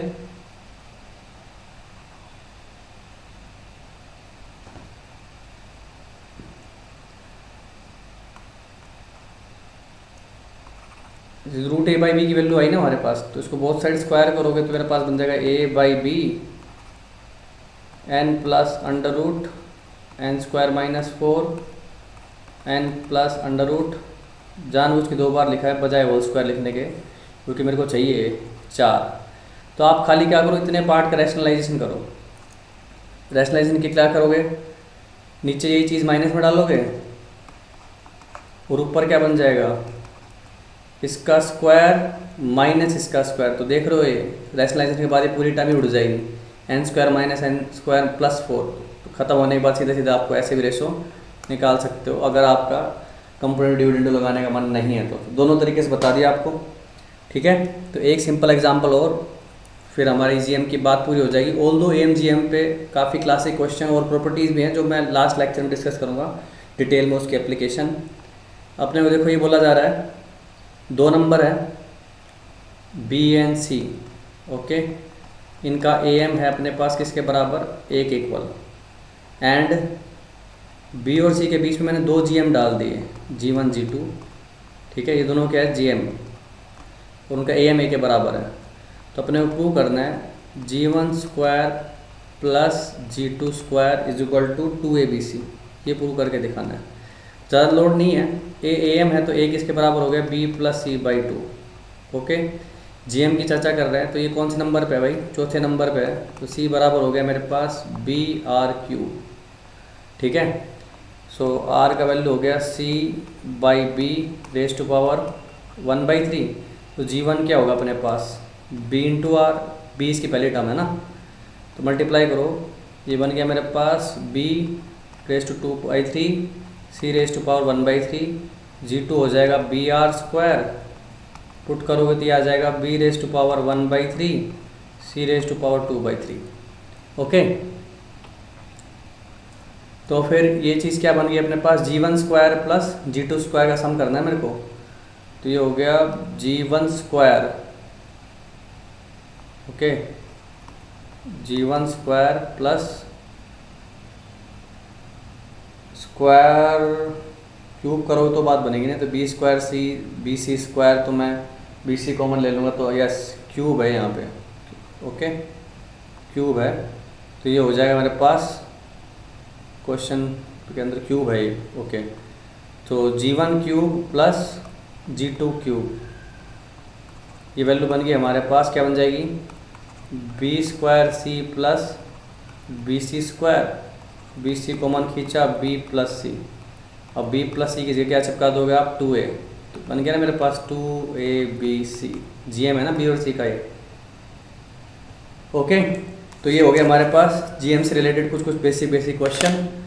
और अब हम थोड़ा सा इनफाइनाइट जीपी पे कुछ क्वेश्चंस करेंगे। कुछ इनफाइनाइट जीपी पे सवाल सोल्व करते हैं। इनफाइनाइट जीपी का सम आपको याद होगा, ऐसा अपन क्या लिखते हैं जीपी में, a 1 minus r raise to power n upon 1 minus r, and when mod r is lesser than 1। तो अपने को पता है n टेंड्स टू इन्फिनिटी पे r raise to power n किधर भाग जाएगा, 0 की तरफ। नंबर 0 से 1 के बीच में इसका मोड, तो ऑब्वियस सी बात है पावर बढ़ाते जाओगे तो किधर जाएगा, 0 की तरफ, चाहे वो नेगेटिव का हो चाहे पॉजिटिव का हो, मोड अगर 1 से छोटा है। सीधी सी बात होती है, अगर वो पॉजिटिव नंबर होता है तो छोटा होते होते 0 की तरफ पहुंचता है, किधर से, राइट साइड से, और नेगेटिव हुआ तो छोटा होते होते किधर पहुंचेगा, छोटा इन द सेंस कि उसका मैग्नीट्यूड छोटा होता जा रहा था, किधर पहुंच रहा है, 0 की तरफ। ओके, तो अल्टीमेटली ये चीज़ 0 की तरफ चली जाएगी, तो हमारा ऐसे इन्फिनिटी क्या दिखेगा, a अपॉन 1 माइनस आर। तो ठीक है, याद आ गया। अब चलिए बढ़ते हैं। सिंपल से एक सवाल है, कह रहे हैं कि sum of terms in infinite GP है अपना 15 and sum of their squares, वो भी सी बात है, वो भी इनफाइनाइट जीपी बनेगा, दो जीपी की कॉरस्पॉन्डिंग टर्म का प्रोडक्ट करते तो जीपी बनती है, तो स्क्वायर करने पे भी जीपी रहेगी, दैट इज़ 45। तो अपने को ए और आर निकालना है उसका। तो पहले देखो पहली सीक्वेंस क्या है, ए R square and so on. तो इसका एस इन्फिनिटी अपने पास सीधे सीधे क्या हो गया, a upon 1 minus r that is 15, और स्क्वायर कर दोगे तो a square r raised power 4। तो इसका एस इन्फिनिटी क्या हो जाएगा, फर्स्ट टर्म ए स्क्वायर है, कॉमन रेशो आर स्क्वायर है, so this thing equals to 45। तो अपन क्या करते हैं, ए स्क्वायर को कैंसिल कराने की कोशिश करते हैं, 1 2। तो मैंने क्या कर दिया, 1 स्क्वायर डिवाइडेड बाई 2। तो ए स्क्वायर से ए स्क्वायर कैंसिल, ऊपर आ गया मेरे पास 1 माइनस आर स्क्वायर, नीचे रहेगा 1 माइनस आर का whole square that is equal to 15 into 15 upon 45, 3 5 हो गया सीधे सीधे। ये बन गया मेरे पास 1 plus r upon 1 minus r is equal to 5। Okay, 1 minus r 1 plus r. Okay, so solve कर दो, ये कितना हो गया मेरे पास 5, इधर आके हो जाएगा 6 आर, और ये आ जाएगा मेरे पास 5 माइनस 4 2। तो आर का वैल्यू आ गया 2/3। इसको ऊपर वाली इक्वेशन में पुट करोगे तो 2/3 1/3। सो ए का वैल्यू हो गया 15 इंटू 1/3 दैट इज़ 5। ओके, तो आर और ए अपन ने निकाल दिया इजीली, आसान था। सेम ऐसे ही एक सवाल किया जाए, जेई मेंस में ऐसा आया हुआ है या फिर यही एग्जैक्ट सवाल है, बोला जा रहा है अपने को कि एक्स स्क्वायर, बस एक्सप्रेशन पे ध्यान देना कि कैसे लिखी हुई है, -25x minus 2 is equal to 0, इसके रूट्स हैं alpha beta. Okay, and they are asking limit and tends to infinity alpha raise to power r is equal to 1 to infinity and plus limit and tend to infinity sigma r is equal to 1 to infinity beta raise to power r. So basically limit का expression देख के अपने घबराना नहीं है। ये क्या लिखा हुआ है, अल्फ़ा की value power 1 alpha square alpha cube up to infinity तक सीरीज चल रही है। लिमिट लगाने का बस इतना ही मीनिंग है यहाँ पे, क्या टेंड्स इन्फिनिटी मतलब इनफाइनाइट जीपी है। ये अपने को पता है इनफाइनाइट जीपी का सम क्या होता है, ऑब्वियस ही बात है। यहाँ पे अल्फ़ा बीटा का जो मोड है वो एक से छोटा है, कि प्रोडक्ट देखो 2/375 है, और सम भी 1 से छोटा है, प्रोडक्ट भी 1 से छोटा है, तो ऑब्वियस ही बात है दोनों वैल्यूज हमारी 1 से छोटी हैं। तो ये क्या आ गया, alpha upon 1 minus alpha plus beta upon 1 minus beta, product कर दो, क्या मिलेगा मेरे को, ऊपर alpha minus alpha beta, beta minus alpha beta, so alpha plus beta minus 2 alpha beta divided by 1 minus alpha plus beta plus alpha beta. अब product of roots और सम of roots ऊपर वाली इक्वेशन उठा के आप रख दो और सोल्व कर दो इसको सीधे सीधे। हमारे पास अल्फ़ा प्लस बीटा का वैल्यू है -25, माइनस बी बाई करोगे 375, एंड अल्फ़ा बीटा का वैल्यू है -2/375।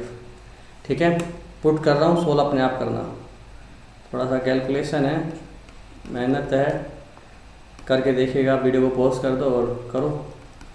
2/375 एंड द बॉटम इज 1, ये प्लस हो गया, फिर से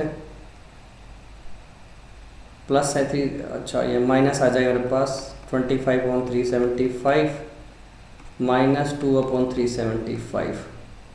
ओके, सो ऊपर तो हो गया मेरे पास कितना 29, नीचे हो जाएगा 375 minus 27, so this is 29 divided by 348। Cancel हो रहा है क्या, 5 डबल, यस हो रहा है, पूरा कैंसिल हो रहा है। तो 1/29 1 जा, और ये 5 पे जाएगा तो 2 पे चला जाएगा, तो 1/12 मेरा आंसर आ गया, निकाल ही दिया है। सिंपल थी कैलकुलेशन, डिफ़िकल्ट होती तो आपसे ही करवाता। एक और सवाल देखिए, साइमल्टेनियस इक्वेशन कर दिया हुआ है, लॉग का भी यूज है, इनफाइनाइट जीपी का भी यूज है, साइमल्टेनियस इक्वेशन का भी यूज है, 4 2 16x, इस तरह सीरीज चलती जा रही है। इस चीज़ का वैल्यू है वाई, एंड अनदर दिया हुआ है 5 + 9 + 13 प्लस प्लस प्लस।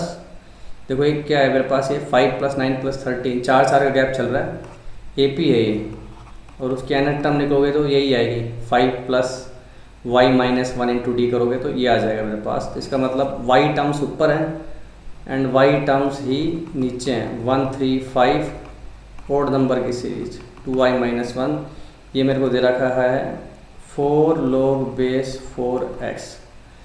सोल्व करना है xy के लिए।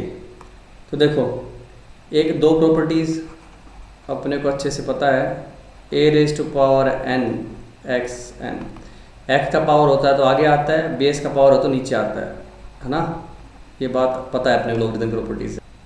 तो लॉग की इस प्रॉपर्टी से ऑब्जर्व करो, 2⁴1 2⁴2 2⁴4, तो ये पावर सारी मेरी बेस में आएंगी और सब जगह log x चमकेगा, तो log base 2x में कॉमन निकाल लूँगा। क्या बचेगा, इनकी पावर्स बचेंगी बस 1/2 1/4। सो यू कैन गैस कि क्या पैटर्न चल रहा है, 2⁴0 2⁴1 2⁴2 2⁴3, इस तरह से y चल रहा है। तो ये मेरी इनफाइनाइट जीपी है। तो फर्स्ट इक्वेशन सोल्व करके कितना पता लग गया मेरे को, ये आ गया हमारे पास 1/1 - 1/2 a/1 - r। इनफाइनाइट जीपी का सम लगा दिया, ये 2 बन गया यहाँ से, तो 2 log 2x = y। First equation से ये निकल के आया। सेकंड से कितने टर्म्स हैं, y टर्म्स है, सीधा सीधा लिख दूँ y/2 first term plus last term. Base के लिए भी सेम चीज़, y/2 first term plus last term = 4, ये 2⁴2 है, आगे ले लेता हूँ 2 log 2x। ठीक है, कैंसिल कैंसिल, ऊपर बन गया मेरे पास 4y + 6, नीचे हो गया 2y = 2 log 2x, जिसकी वैल्यू y है, यहाँ से पुट कर दो तो पूरी इक्वेशन एक बार y में बना लो। तो ये बन गया 2y + 3/y, और ये पूरी चीज़ y के इक्वल ही है, तो y के अंदर क्वाड्रेटिक बन गई, y² - 2y - 3 = 0। So I can take factors -3 + y, y - 3 y + 1 = 0। तो y की दो वैल्यूज़ आ गई, एक तो हो गई मेरे पास 3, एक हो गई -1।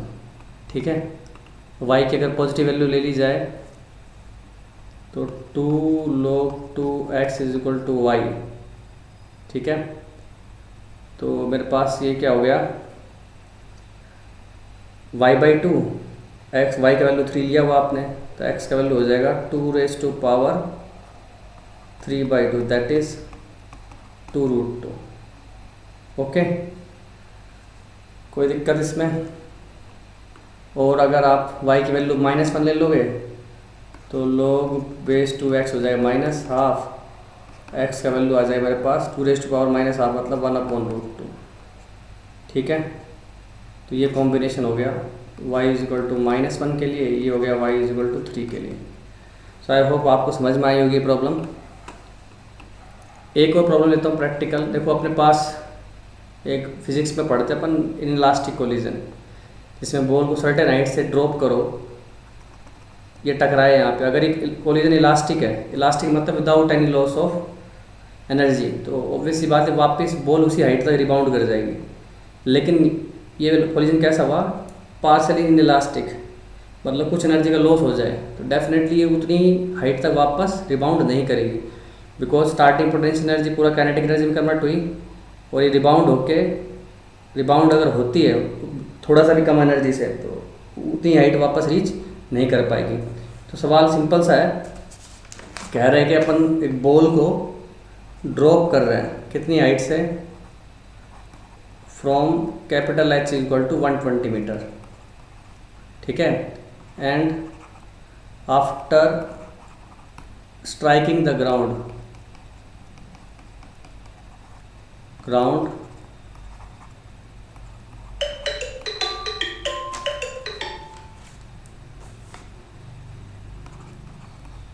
each time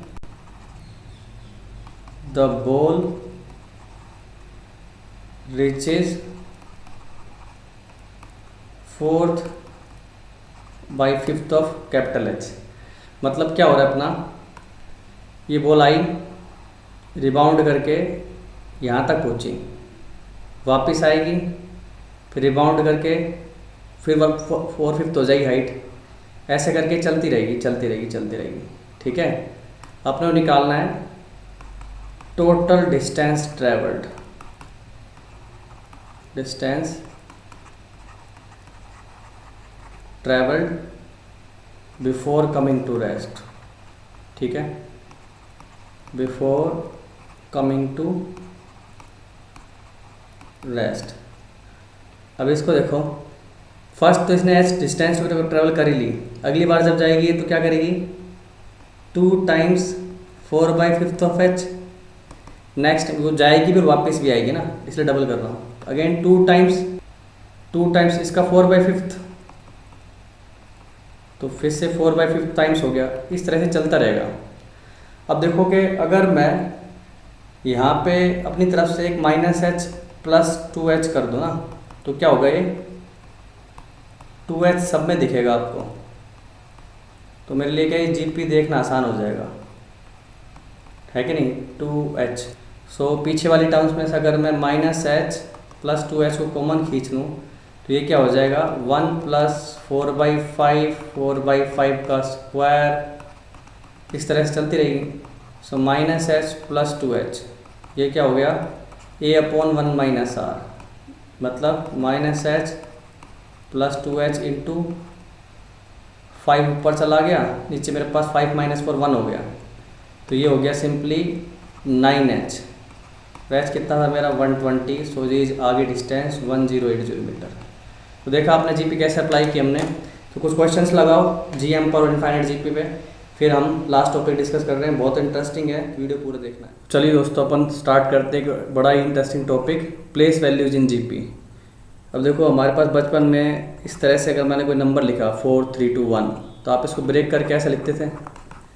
first second standard में फर्स्ट टाइम जब अपन ने देखा हुआ place value, unit, 10th place, 100th place, 1000th place, तो ये देखो कैसे ग्रो कर रही है, जीपी में ग्रो कर रहे हैं।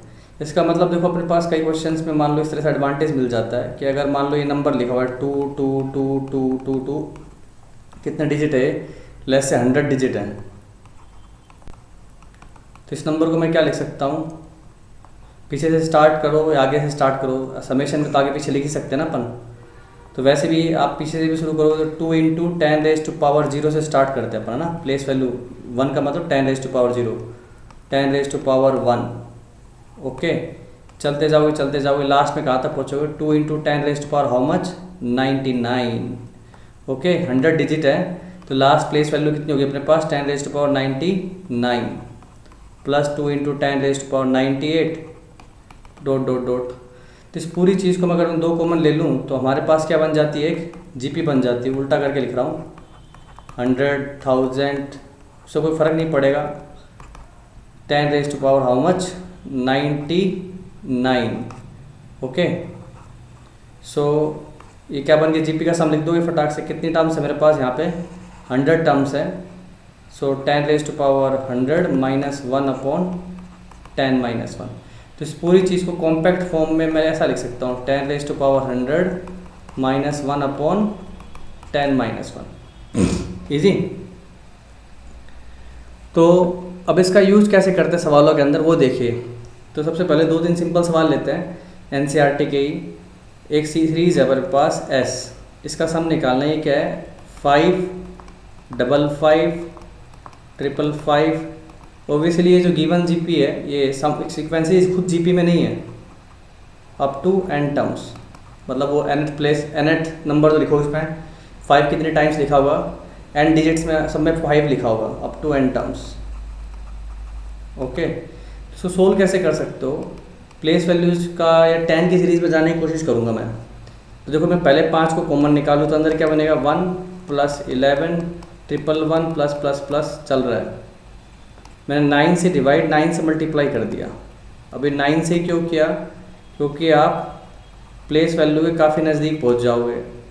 9 को क्या लिख सकते हो आप, 10 माइनस 1, 99 को 100 माइनस 1, 999 को 1000 माइनस 1। तो इस तरह से ये नंबर्स लिखते जाएंगे अपन कितनी बार, n टाइम्स, मतलब n up to n terms series चलती रहेगी। तो अलग अलग कर लिया जाए, 10 plus 100 plus 1000 plus n terms, तो ये तो एक जीपी हो गई। और ये -1 -1 -1 सबको अलग कर लिया जाए तो how many times, n times, तो सिंपली n लिख सकता हूँ। तो that is 5/9, 10 raise to power n minus 1 upon 10 minus 1 minus n। तो ये सोल्व करके मेरे को s की वैल्यू पता लग गई। कितना हो गया ये, 5/9, 10 raise to power n minus 1 upon 9 minus n। Easy. तो इसी का दूसरा वर्जन डेसिमल में देखना चाहो, let's say 0.3, 0.33, 0.333 and so on up to n terms. तो बेसिकली ये भी क्या है, इसको 3 को बाहर निकाल लो, इसमें सेम फॉर्मेट क्या बनेगा, 0.1 दैट इज़ 1/10, 0.11/100 मतलब 0.11 इसको लिख दूँ 11/100। सेम है 0.111 दैट इज़ 11/1000। ऐसे ही कर दो ना, 2 डेसिमल है तो आप 100 लगाओगे, 3 डेसिमल के बाद 3 प्लेस है तो 1000 लगाओगे। अगेन 9 से मल्टीप्लाई, 9 से डिवाइड, 9/10, 99/100, 999/1000 प्लस प्लस प्लस।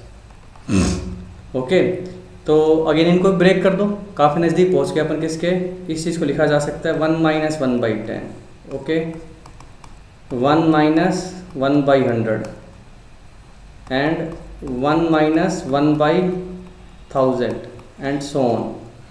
तो ये क्या हो गया अपने पास, सेम उसी तरह से अगर इन सारे 1 को मैं कलेक्ट कर दूँ तो 1 1 1 n टाइम्स माइनस अंदर क्या चल रहा है 1/10, 1/100, 1/1000, दिस इज जीपी दिख रही है आपको।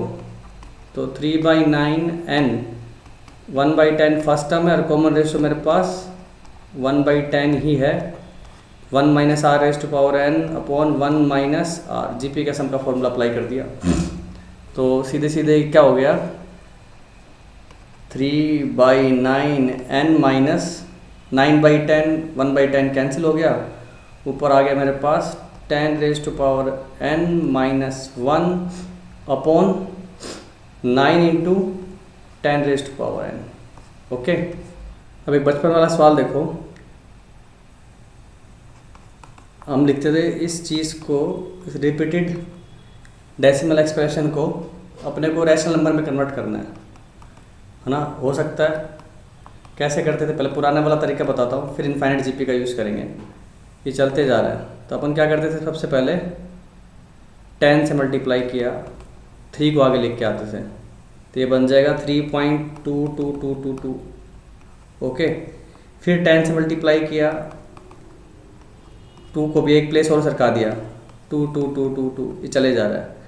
इक्वेशन नंबर 1, इक्वेशन नंबर 2, ठीक है, क्या कर दिया हमने 2 - 1, तो ये बन गया मेरे पास 90x, ये आगे 32 - 3 29 एंड पीछे का सब कुछ सेम है तो हटा दिया, तो x का वैल्यू कितना आ गया 29/90। ये हो गया अपना क्या, रैशनल नंबर।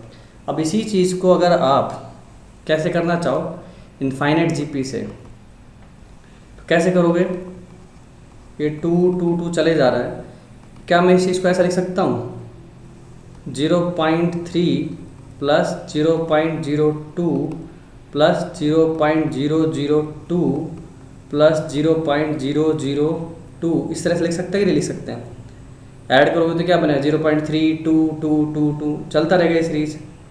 तो ये बेसिकली क्या है अपना 3/10, ठीक है, ये है मेरा 2/100, 2/1000, 2/10,000 एंड सो ऑन।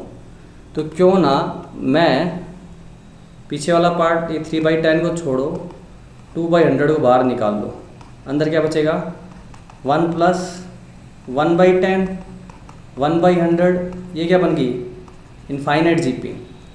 ओके, क्या बन गया अपने पास ये इनफाइनाइट जीपी। तो 2/100 इनफाइनाइट जीपी का सम क्या होता है a/1 माइनस आर, ए अपनी 1 है और r 1/10 है। तो सोल्व कर दिया, ये क्या आ गया मेरे पास 10 माइनस 1 9, 10 ऊपर चला गया तो ये बन गया 3/10, 2/100, 10/9, 0 से 0 काटा 90 हो गया। सम करके कितना आएगा मेरे पास, ये नीचे हो गया 90, 27 प्लस 2 कितना आ गया वही सेम 29/90। बेसिक जीपी का एक्सप्रेशन दिखाया मैंने आपको यहाँ पे, उसको ब्रेक कर लिया, इनफाइनाइट जीपी बना दी। तो जीपी कैसे यूज़ हो रही प्लेस वैल्यूज़ में, उसको हम यहाँ पे एम्फेसाइज कर रहे हैं। एक दो क्लासिक क्वेश्चन लेते हैं, ऐसे क्वेश्चन जी एडवांस में पूछे गए पास्ट में। हमारे पास एक सीक्वेंस दी हुई है, दैट सीक्वेंस क्या है 49 4 4 8 9 4 4 8 8 9 एंड सो ऑन। देखो क्या कर रहे हैं अपन, 49 के बीच में लगा दिया 48, फिर इसके भी बीच में क्या लगा दिया 48। तो इस तरह से आप क्या कर रहे हो, बीच में 48 48 फंसाते जा रहे हो। अगर अगला टर्म गैस करना चाहो तो यहाँ पे मैंने 48 डाल दिया, तो क्या बनेगा 4 4 8 8 8 9 एंड सो ऑन। अपने को प्रूव करना है, prove that every term in this sequence, every term in this sequence is a perfect square. Perfect square कहने से मतलब किसी इंटीजर का perfect square is a perfect square. Okay, तो ये तो साफ दिख ही रहा है कि ये क्या है 7 का स्क्वायर है। ये भी कैलकुलेटर से चेक करोगे तो 67 का स्क्वायर आएगा, ये आएगा 667 का स्क्वायर एंड सो ऑन। ठीक है, अब मेरे को प्रूव करना है कोई भी सीक्वेंस कोई भी टर्म आए इसके अंदर, तो पहले तो देखो इसकी nth टर्म लिखते हैं, जनरल टर्म लिखते हैं, उसको परफेक्ट स्क्वायर प्रूव कर देंगे। तो जनरल टर्म लिखो, तो ये गैस को पहले nth टर्म में डिजिट कितने होंगे, फर्स्ट टर्म में 2 डिजिट, सेकंड में 4, थर्ड में 6 एंड फोर्थ में 8। तो वैसी बात है nth में 2n डिजिट होंगे। देखो डबल है, इंडेक्स से डबल डिजिट है, जिसमें चौके कितने हैं, दूसरे में 2, तीसरे में 3, चौथे में 4। तो इसका मतलब nth में ये कितने होंगे n। तो उसके बाद एक कम 8 है, 8 8 8 कितने n-1 और लास्ट में अपना 9 लग जाएगा। तो इन टोटल ये पूरा मेरा 2n डिजिट्स हो गए। अब 2n डिजिट्स है तो प्लेस वैल्यू कहाँ से उठेगी, 1 से उठेगी, और लास्ट में ये 2nth प्लेस है ना, तो इसकी प्लेस वैल्यू कितनी होगी 2n-1, 2n-1 है कि नहीं। फोर्थ प्लेस पे प्लेस वैल्यू क्या होती है 10⁻³ 1000 होती है। तो 2nth प्लेस पे क्या होगी 10⁻²n-1। अब ब्रेक कर दो इसको प्लेस वैल्यू के फॉर्म में। इस सीरीज़ क्या बन गई मेरे पास 4 × 10 2n-1, फिर 4 आएगा 10 2n-2। चलते जाओगे पीछे से आओ, देखो ये हो गया n डिजिट, तो ये कौन सा प्लेस है n से जस्ट अगला n+1th, मतलब 4 × 10⁻n हो गई।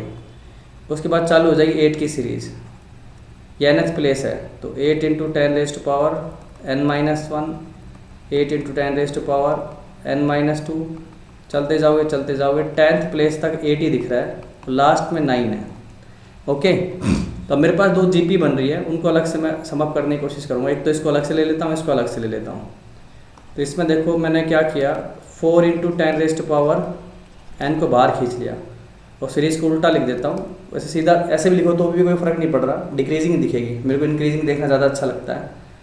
तो पीछे से आओगे तो कहाँ से जाओगे, 1 से लेके 10⁻n-1 तक, क्योंकि 10⁻n तो मैं बाहर निकाल चुका हूँ। 10² plus plus plus 10⁻n-1 and पीछे की तरफ इसमें से भी क्या करो आप 8 × 10 को बाहर निकाल लो, ये बन जाएगा 10⁻n-2, यहाँ पे 1, तो 1 + 10 कहाँ तक n-2 प्लस 9, n टर्म्स की जीपी, n-1 टर्म्स की जीपी। ओके,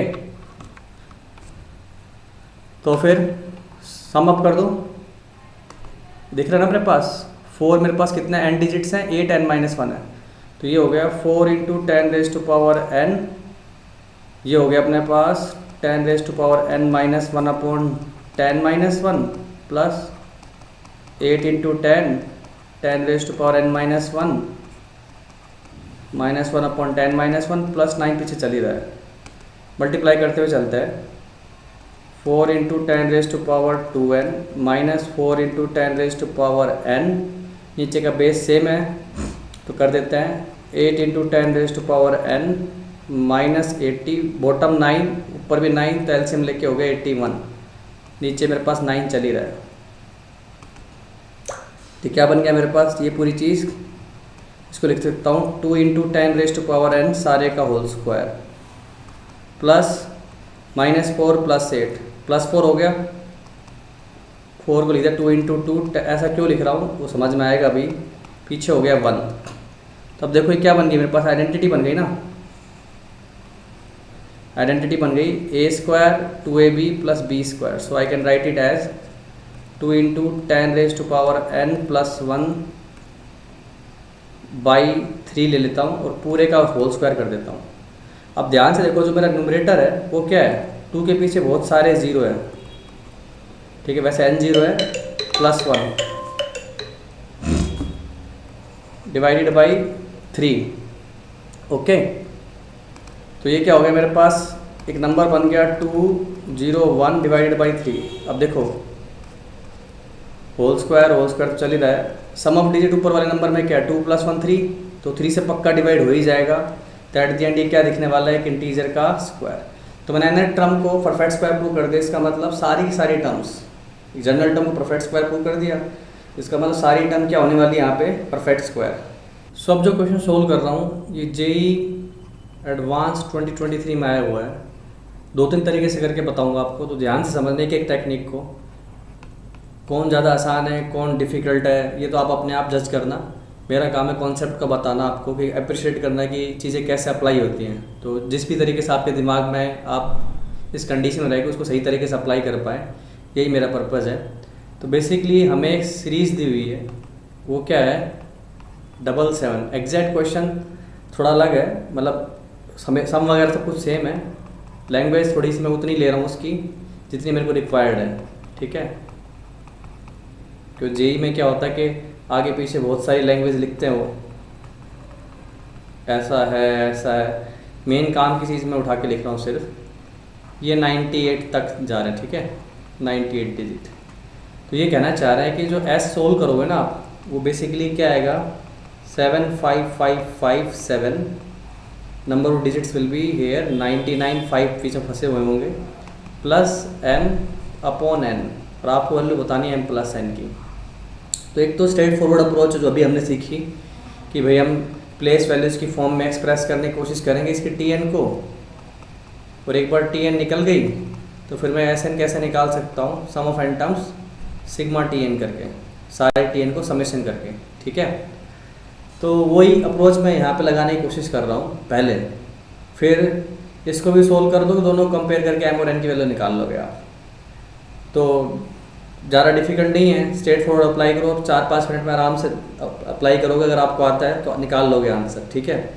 और ये डिफ़िकल्ट क्वेश्चन था, सिर्फ लेसर देन 500 स्टूडेंट्स ने सोल्व किया इसको, आउट ऑफ 2.25 लाख के अराउंड कंटेस्टेंट थे उसमें से। तो सोच सकते हो क्वेश्चन डिफ़िकल्ट था, पर कॉन्सेप्ट सीधे सीधे अप्लाई करोगे तो देखो कैसे बढ़ते हैं इसके अंदर। तो क्या कर रहा हूँ मैं, पहले ऊपर tn लिख रहा हूँ, तो tn क्या दिखाई देगी मेरे को, 7 और के बीच में 5 हैं, कितने, तो फर्स्ट टर्म में एक भी नहीं है, सेकंड टर्म में एक है, थर्ड टर्म में 2 है, एंड इस तरह से अगर अप्रोच बनाओगे तो ये मेरी 99 टर्म है ना, 05 से लेके 98 5 तक गए तो 99 टर्म होगी ये। तो nth टर्म में बीच में कितने 5 होंगे, एक कम, फर्स्ट में है ही नहीं, सेकंड में एक है, थर्ड में 2 है, तो मैं ये कह सकता हूँ कि ये कितने डिजिट है n-1, और ये टोटल नंबर कितने डिजिट का है n+2, ठीक है, n+1, इसमें 2 ऐड कर दोगे, यूनिट प्लेस, और ये मेरा कौन सा प्लेस, n+1th। तो इसको प्लेस वैल्यू की फॉर्म में खोलो और tn लिखने की कोशिश करो इसकी। ये है मेरे पास 7 × 10⁻n, तो पीछे चालू हो जाएगा 5 × 10⁻n-1। ओके, ये nth प्लेस पे है। ओके, सो प्लेस वैल्यू क्या होगी आप समझ सकते हो, उसकी n-1 होगी nth प्लेस पे, और 5 × 10 ये 10th प्लेस पे है, प्लस साथ में 7 पड़ा हुआ है। तो ये पूरी चीज़ बीच में बन गई जीपी, जिसको मैं लिख देता हूँ आसानी के साथ a × r मेरा 10 ही है, कितने टर्म्स है, n-1, तो 10⁻n-1 -1/10-1 + 7। ओके, तो ये हो गया सोल्व करके 7 × 10⁻n 50/9 × 10⁻n-1 -50/9 + 7। थोड़ा सोल्व करो, ये भी 10⁻n है, ये भी 10⁻n है। एलसीएम लेके लिखोगे तो 63 + 5 68/9 10⁻n, और पीछे हो गया मेरे पास ये 13/9। एलसीएम लेके लिखो तो ये tn आई है। तो Sn निकालना है मेरे को कितनी टर्म्स के लिए, 99 टर्म्स के लिए, है ना, अप टू 99 टर्म्स। तो मैं सीधे सीधे अपना S99 निकाल रहा हूँ। बेसिकली जो S है वो 99 टर्म्स का सम है, that is sigma tn n from 1 to 99। तो दोनों पे लगाया आपने, कांस्टेंट बाहर आ गया, ये हो गया सिग्मा 10⁻n 1 to 99 और 13/9 × 99। ये तो कांस्टेंट क्वांटिटी है ना, बार बार यही ऐड होगी, तो सीधा सीधा × 99 लिख देता हूँ।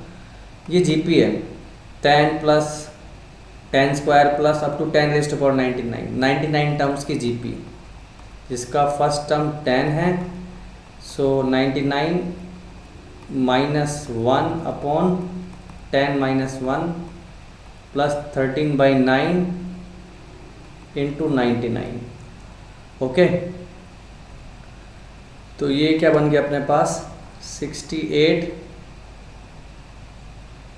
× 9 10⁻100 -680 / 9 × 9 + 13/9। इसको सोल्व कर दो ना यार, 11 लिख देता हूँ, 13 × 11। अब देखो क्वेश्चन में जो मेरे को जिस तरह से फॉर्मेट बना के दिया हुआ ना मेरी एग्जैक्ट Sn का, उसके डिवाइडेड बाई n लिखा हुआ है, तो ऐसा मेरे को ये फील दे रहा है कि ये जो बॉटम है, क्योंकि जब आप इसको भी प्लेस वैल्यू से एक्सप्रेस करोगे तो जीपी वो भी बनेगी, जो मेरी एस दी है ना क्वेश्चन के अंदर, जीपी ये भी बनेगी, तो बॉटम का 9 तो इस पर भी आएगा। ठीक है, तो एक 9 ही रोकता हूँ, बाकी दूसरा 9 एक साथ लिख लेते हैं।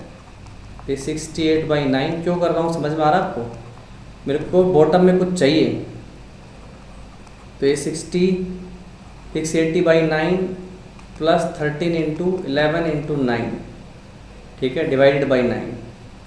ओके, सो पूरी में से मैंने 1/9 बाहर खींच लिया। अब जो मेरा एस एक्चुअल में दे रखा है क्वेश्चन के अंदर, उसको लिख लेता हूँ और सोल्व करने की कोशिश करता हूँ। यहाँ लिख रहा हूँ ताकि कंपैरिजन आराम से कर पाओ आप। 5 5 5 हाउ मेनी टाइम्स, ये है 99, ठीक है, और ये थोड़ी देर पहले अभी आपने किया ही है सम, तो डायरेक्ट लिख रहा हूँ। कितने डिजिट है मेरे पास इसके अंदर, 101 डिजिट, 99 + 2, तो 7 × 10⁻100 प्लस ये 5 × 10⁻99 से लेके 5 × 10 तक जाएगी। तो फर्स्ट टर्म होगी मेरे पास 5 × 10, कॉमन रेशो 10 ही है, और कितनी टर्म्स है ये बीच में 99। प्लेस वैल्यूज आई गैस आपको डील करना आ गया है, तो इसलिए डायरेक्ट लिख रहा हूँ। खोल के लिखोगे तो जीपी दिखेगी। ये भी अपने को एग्जाम में भी ऐसे ही करना होता है, अपने को पता है नहीं क्या कर रहे हो, थोड़ी देर पहले किया ही तो उसी को रिपीट ही करो, तो क्विकली लिखते जाओ। बड़े मेथड में एटलीस्ट इन चीज़ों का आप फटाफट कर सकते हो।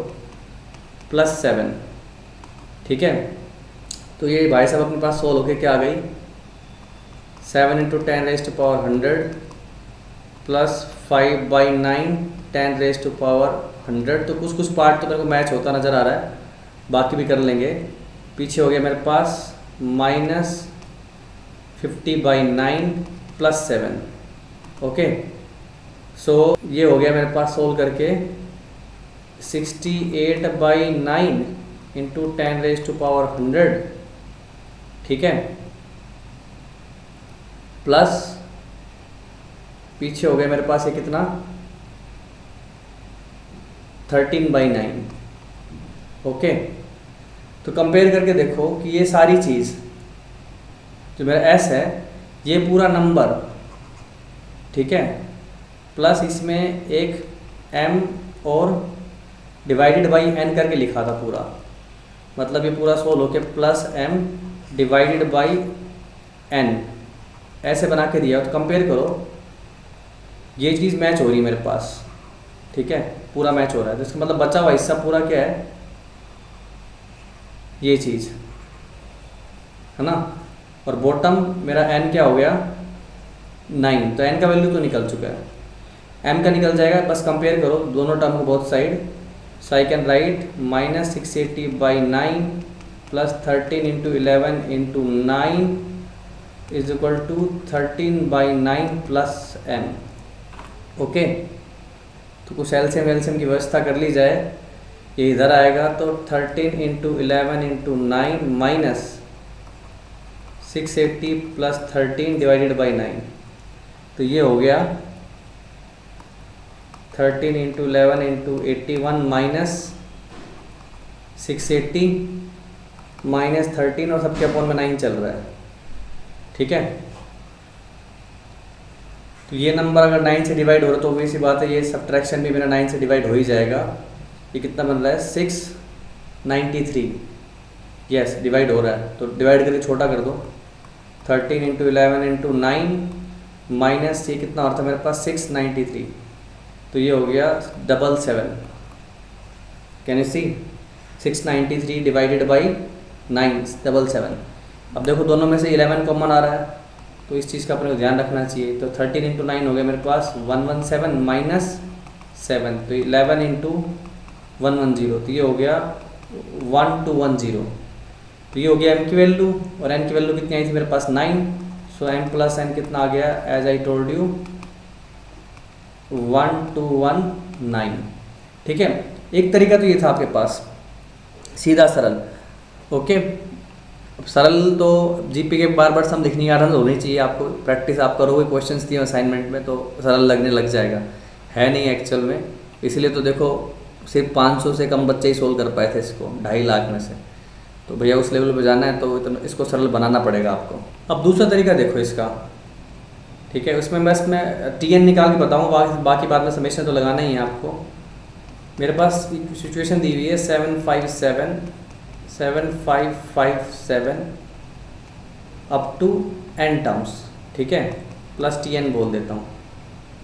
अब इसको अगर मैं सरका के लिखूँ, ठीक है, 77, अभी क्यों लिख रहा हूँ ऐसा, क्योंकि इन सब का डिफरेंस एक पर्टिकुलर पैटर्न में दिख रहा है। आप अभी सब्ट्रैक्ट करोगे तो दिखेगा आपको। अगर मैं ऐसे डिफरेंस लूँ, हो गया मेरे पास 0, यहाँ पर आ गया 77, सब्ट्रैक्ट करो 7075 माइनस 7 हो गया मेरे पास 68। आगे देखोगे ना तो ये 7557 0 570, बाद के 2 डिजिट तो सबके मैच कर ही रहे ना, हर बार क्या बन रहा है मेरे पास 75 माइनस 7, ठीक है। तो ये हो गया मेरे पास 0 0 एंड 75 माइनस 7 68। एक और टर्म दिखाना चाहूँगा आपको, तो 7557, इसके नीचे आएगा मेरे पास ये वाली टर्म, मतलब 7557, तो 557 फिर से उड़ गया। ये क्या बचा मेरे पास 68,000, ठीक है।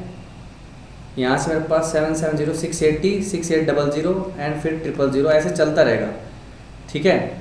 और लास्ट में ये बन गया मेरे पास, ये खाचा अलग कर देता हूँ, और ये हो गया मेरे पास माइनस TN। सो TN बेसिकली क्या होगी आपकी 77 प्लस 60, ये को बाहर निकालो तो बन जाएगा मेरे पास ये 1 plus 10 plus 100 plus plus plus कितने टर्म्स हैं। अब देखो ये n थी, तो इस बॉक्स में कितनी है n-1, so up to n-1 terms. तो आप इसको लिख दो 77 680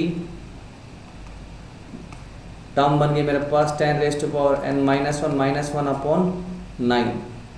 सो you can write it as 77 minus 680 by 9 plus 68 by 9 into 10 raise to power n. Solve करो इसको, क्या बन रहा है मेरे पास 63 693 minus 680 divided by 9 plus 68 by 9 10 raise to power n. तो ये मेरे पास जो Tn बन गई है बन गई 68 by 9 10 raise to power n plus 13 by 9. तो याद करो यही Tn बनाई थी मैंने, फिर इस पर सिग्मा लगा दिया था. तो बेसिकली Tn निकालने का नया तरीका बताया. अब जो बता रहा हूँ वो ध्यान से देखना, एक लाइन में पूरा सम ही निकल जाएगा आपका. कैसे? याद करो ये क्या चीज़ थी अपनी S 77 757 7557 और लास्ट में जब जाओगे आप तो ये क्या आएगा 5 5 एंड मोर 5. कितने 5 दिए क्वेश्चन के अंदर 99. तो प्लेस वैल्यूज का एक चक्कर होता है, फिर पास में डिजिट का जैसे ग्रो करा ना वहीं से हिंट लगता है कि अगर मैं इसको क्या करता हूँ 10 से मल्टीप्लाई करके सरका के लिख रहा हूँ तो ये कितना बनेगा 770. ये चीज़ क्या बन जाएगी 7570. अब देखो ऊपर जब मैंने डिफरेंस लिया तो पीछे के सारे डिजिट कट रहे थे, अब मैंने सरका के डिफरेंस ले रहा हूँ तो आगे के डिजिट्स 7 उड़ गया 75 75. तो हर बार आपके पास देखो कॉम्बिनेशन क्या बनेगा 57 70 57 70. एक और टर्म लिखना चाहो आगे तो यहाँ पे देखो क्या बनेगी 7 5 5 7 और नीचे क्या आएगी इसके 7 5. इसी को भेजा ना मैंने मल्टीप्लाई करके 10 से. तो यहाँ पे भी देखो ये कॉम्बिनेशन लास्ट के डिजिट को देखो 757 757 उड़ गया. हर बार 57 माइनस 70 ही आ रहा है. ऑब्वियसली ऐसे पीछे आते जाओगे तो इसके नीचे मेरे को क्या दिखेगा 7 5 5 5 बहुत सारे 5 और लास्ट में जो 2 डिजिट होंगे 70 पे आ जाएंगे. मतलब इससे पीछे का पूरा सामान हट जाएगा जैसे बाकी सब में हट रहा है. और बच क्या रहा है आपके पास 57 70 57 70 और इसको सरका के आगे लिख दो 7 5 5 5 7 0. ठीक है. तो प्लेस वैल्यूज का खेल है बेसिकली ना. 10 से मल्टीप्लाई करके सरका दिया आपने और इनको सब्ट्रैक्ट करो आप. ये इक्वेशन नंबर 1 इक्वेशन नंबर 2 सीधा सम पता लगेगा आपको 2 माइनस 1. ये क्या बन गया अपने पास 9s is equal to subtract कर रहा हूँ 2 माइनस 1 दैट इज माइनस 77. ये चीज़ क्या होगी मेरे पास 13. ये भी 13 13 13 13. अभी चमकेगा कितनी बार आ रहा है. ये टोटल टर्म्स थी हमारे पास कितनी 99. तो ये जो बॉक्स बना मेरे पास ये बना 98 टर्म्स का है ना. टोटल टर्म्स 99 थे तो 98 बॉक्स बना. तो ये 13 13 कितनी बार लिखा हुआ है 98 टाइम्स. प्लस पीछे एक टर्म चल रही है अपने पास 7 5 5 5 7 0. ऑब्वियसली बात है इसमें 5 कितनी बार है 90 बार 98 टाइम्स. तो अपने को जो s की वैल्यू दी हुई है ना उस पर भी थोड़ा गौर कर लोगे तो और मज़ा आ जाएगा. ये हो गया माइनस 77 13 इंटू 98 प्लस 7 5 5 5 7 0. ठीक है. और यहाँ पे पंजे कितने मेरे पास 98 डिवाइडेड बाई 9. अब एक्चुअल जो आंसर है उसमें 99 पंजे दिए हुए हैं पर लास्ट में 7 है. अब देखो जैसे तुमने अभी थोड़ी देर पहले किया ना 70 13 13 तो इस 70 को भी तुम क्या लिख सकते हो 57 प्लस 3 ब्रेक करके ऑब्वियसली. तो मैं क्या कर रहा हूँ s is equal to minus 77 13 into 98 और ये पीछे वाले पार्ट को ब्रेक करके लिख दिया 13 प्लस 7 5 5 5 7. ओके. तो अभी कितने पंजे हो जाएंगे मेरे पास 99. ठीक है ना. इस 70 को मैंने क्या लिखा 57 प्लस 13. ओके.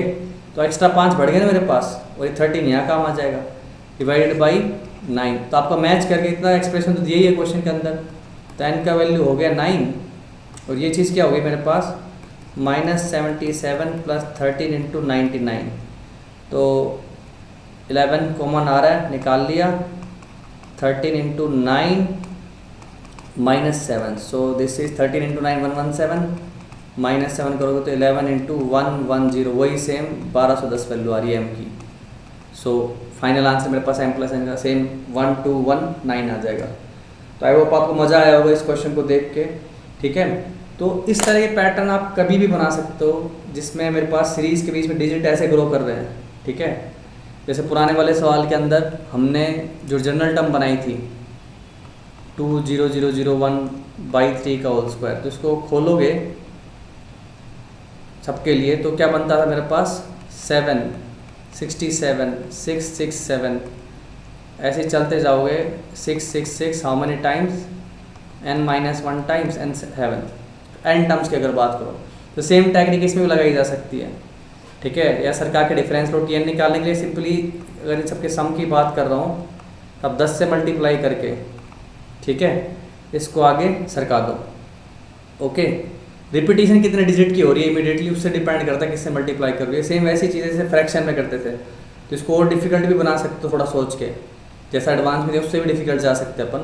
तो इसको 10 से मल्टीप्लाई करोगे तो यहाँ पे 70, यहाँ पे क्या आ जाएगा 670। अब देखो आगे का पूरा मैच कर रहा है 67 - 70, 67 - 70, यही बनता रहेगा 3 3 3 3। जैसे ऊपर वाले सवाल में 13 13 बना है वैसे 3 3 बनेगा अपने पास, ओके।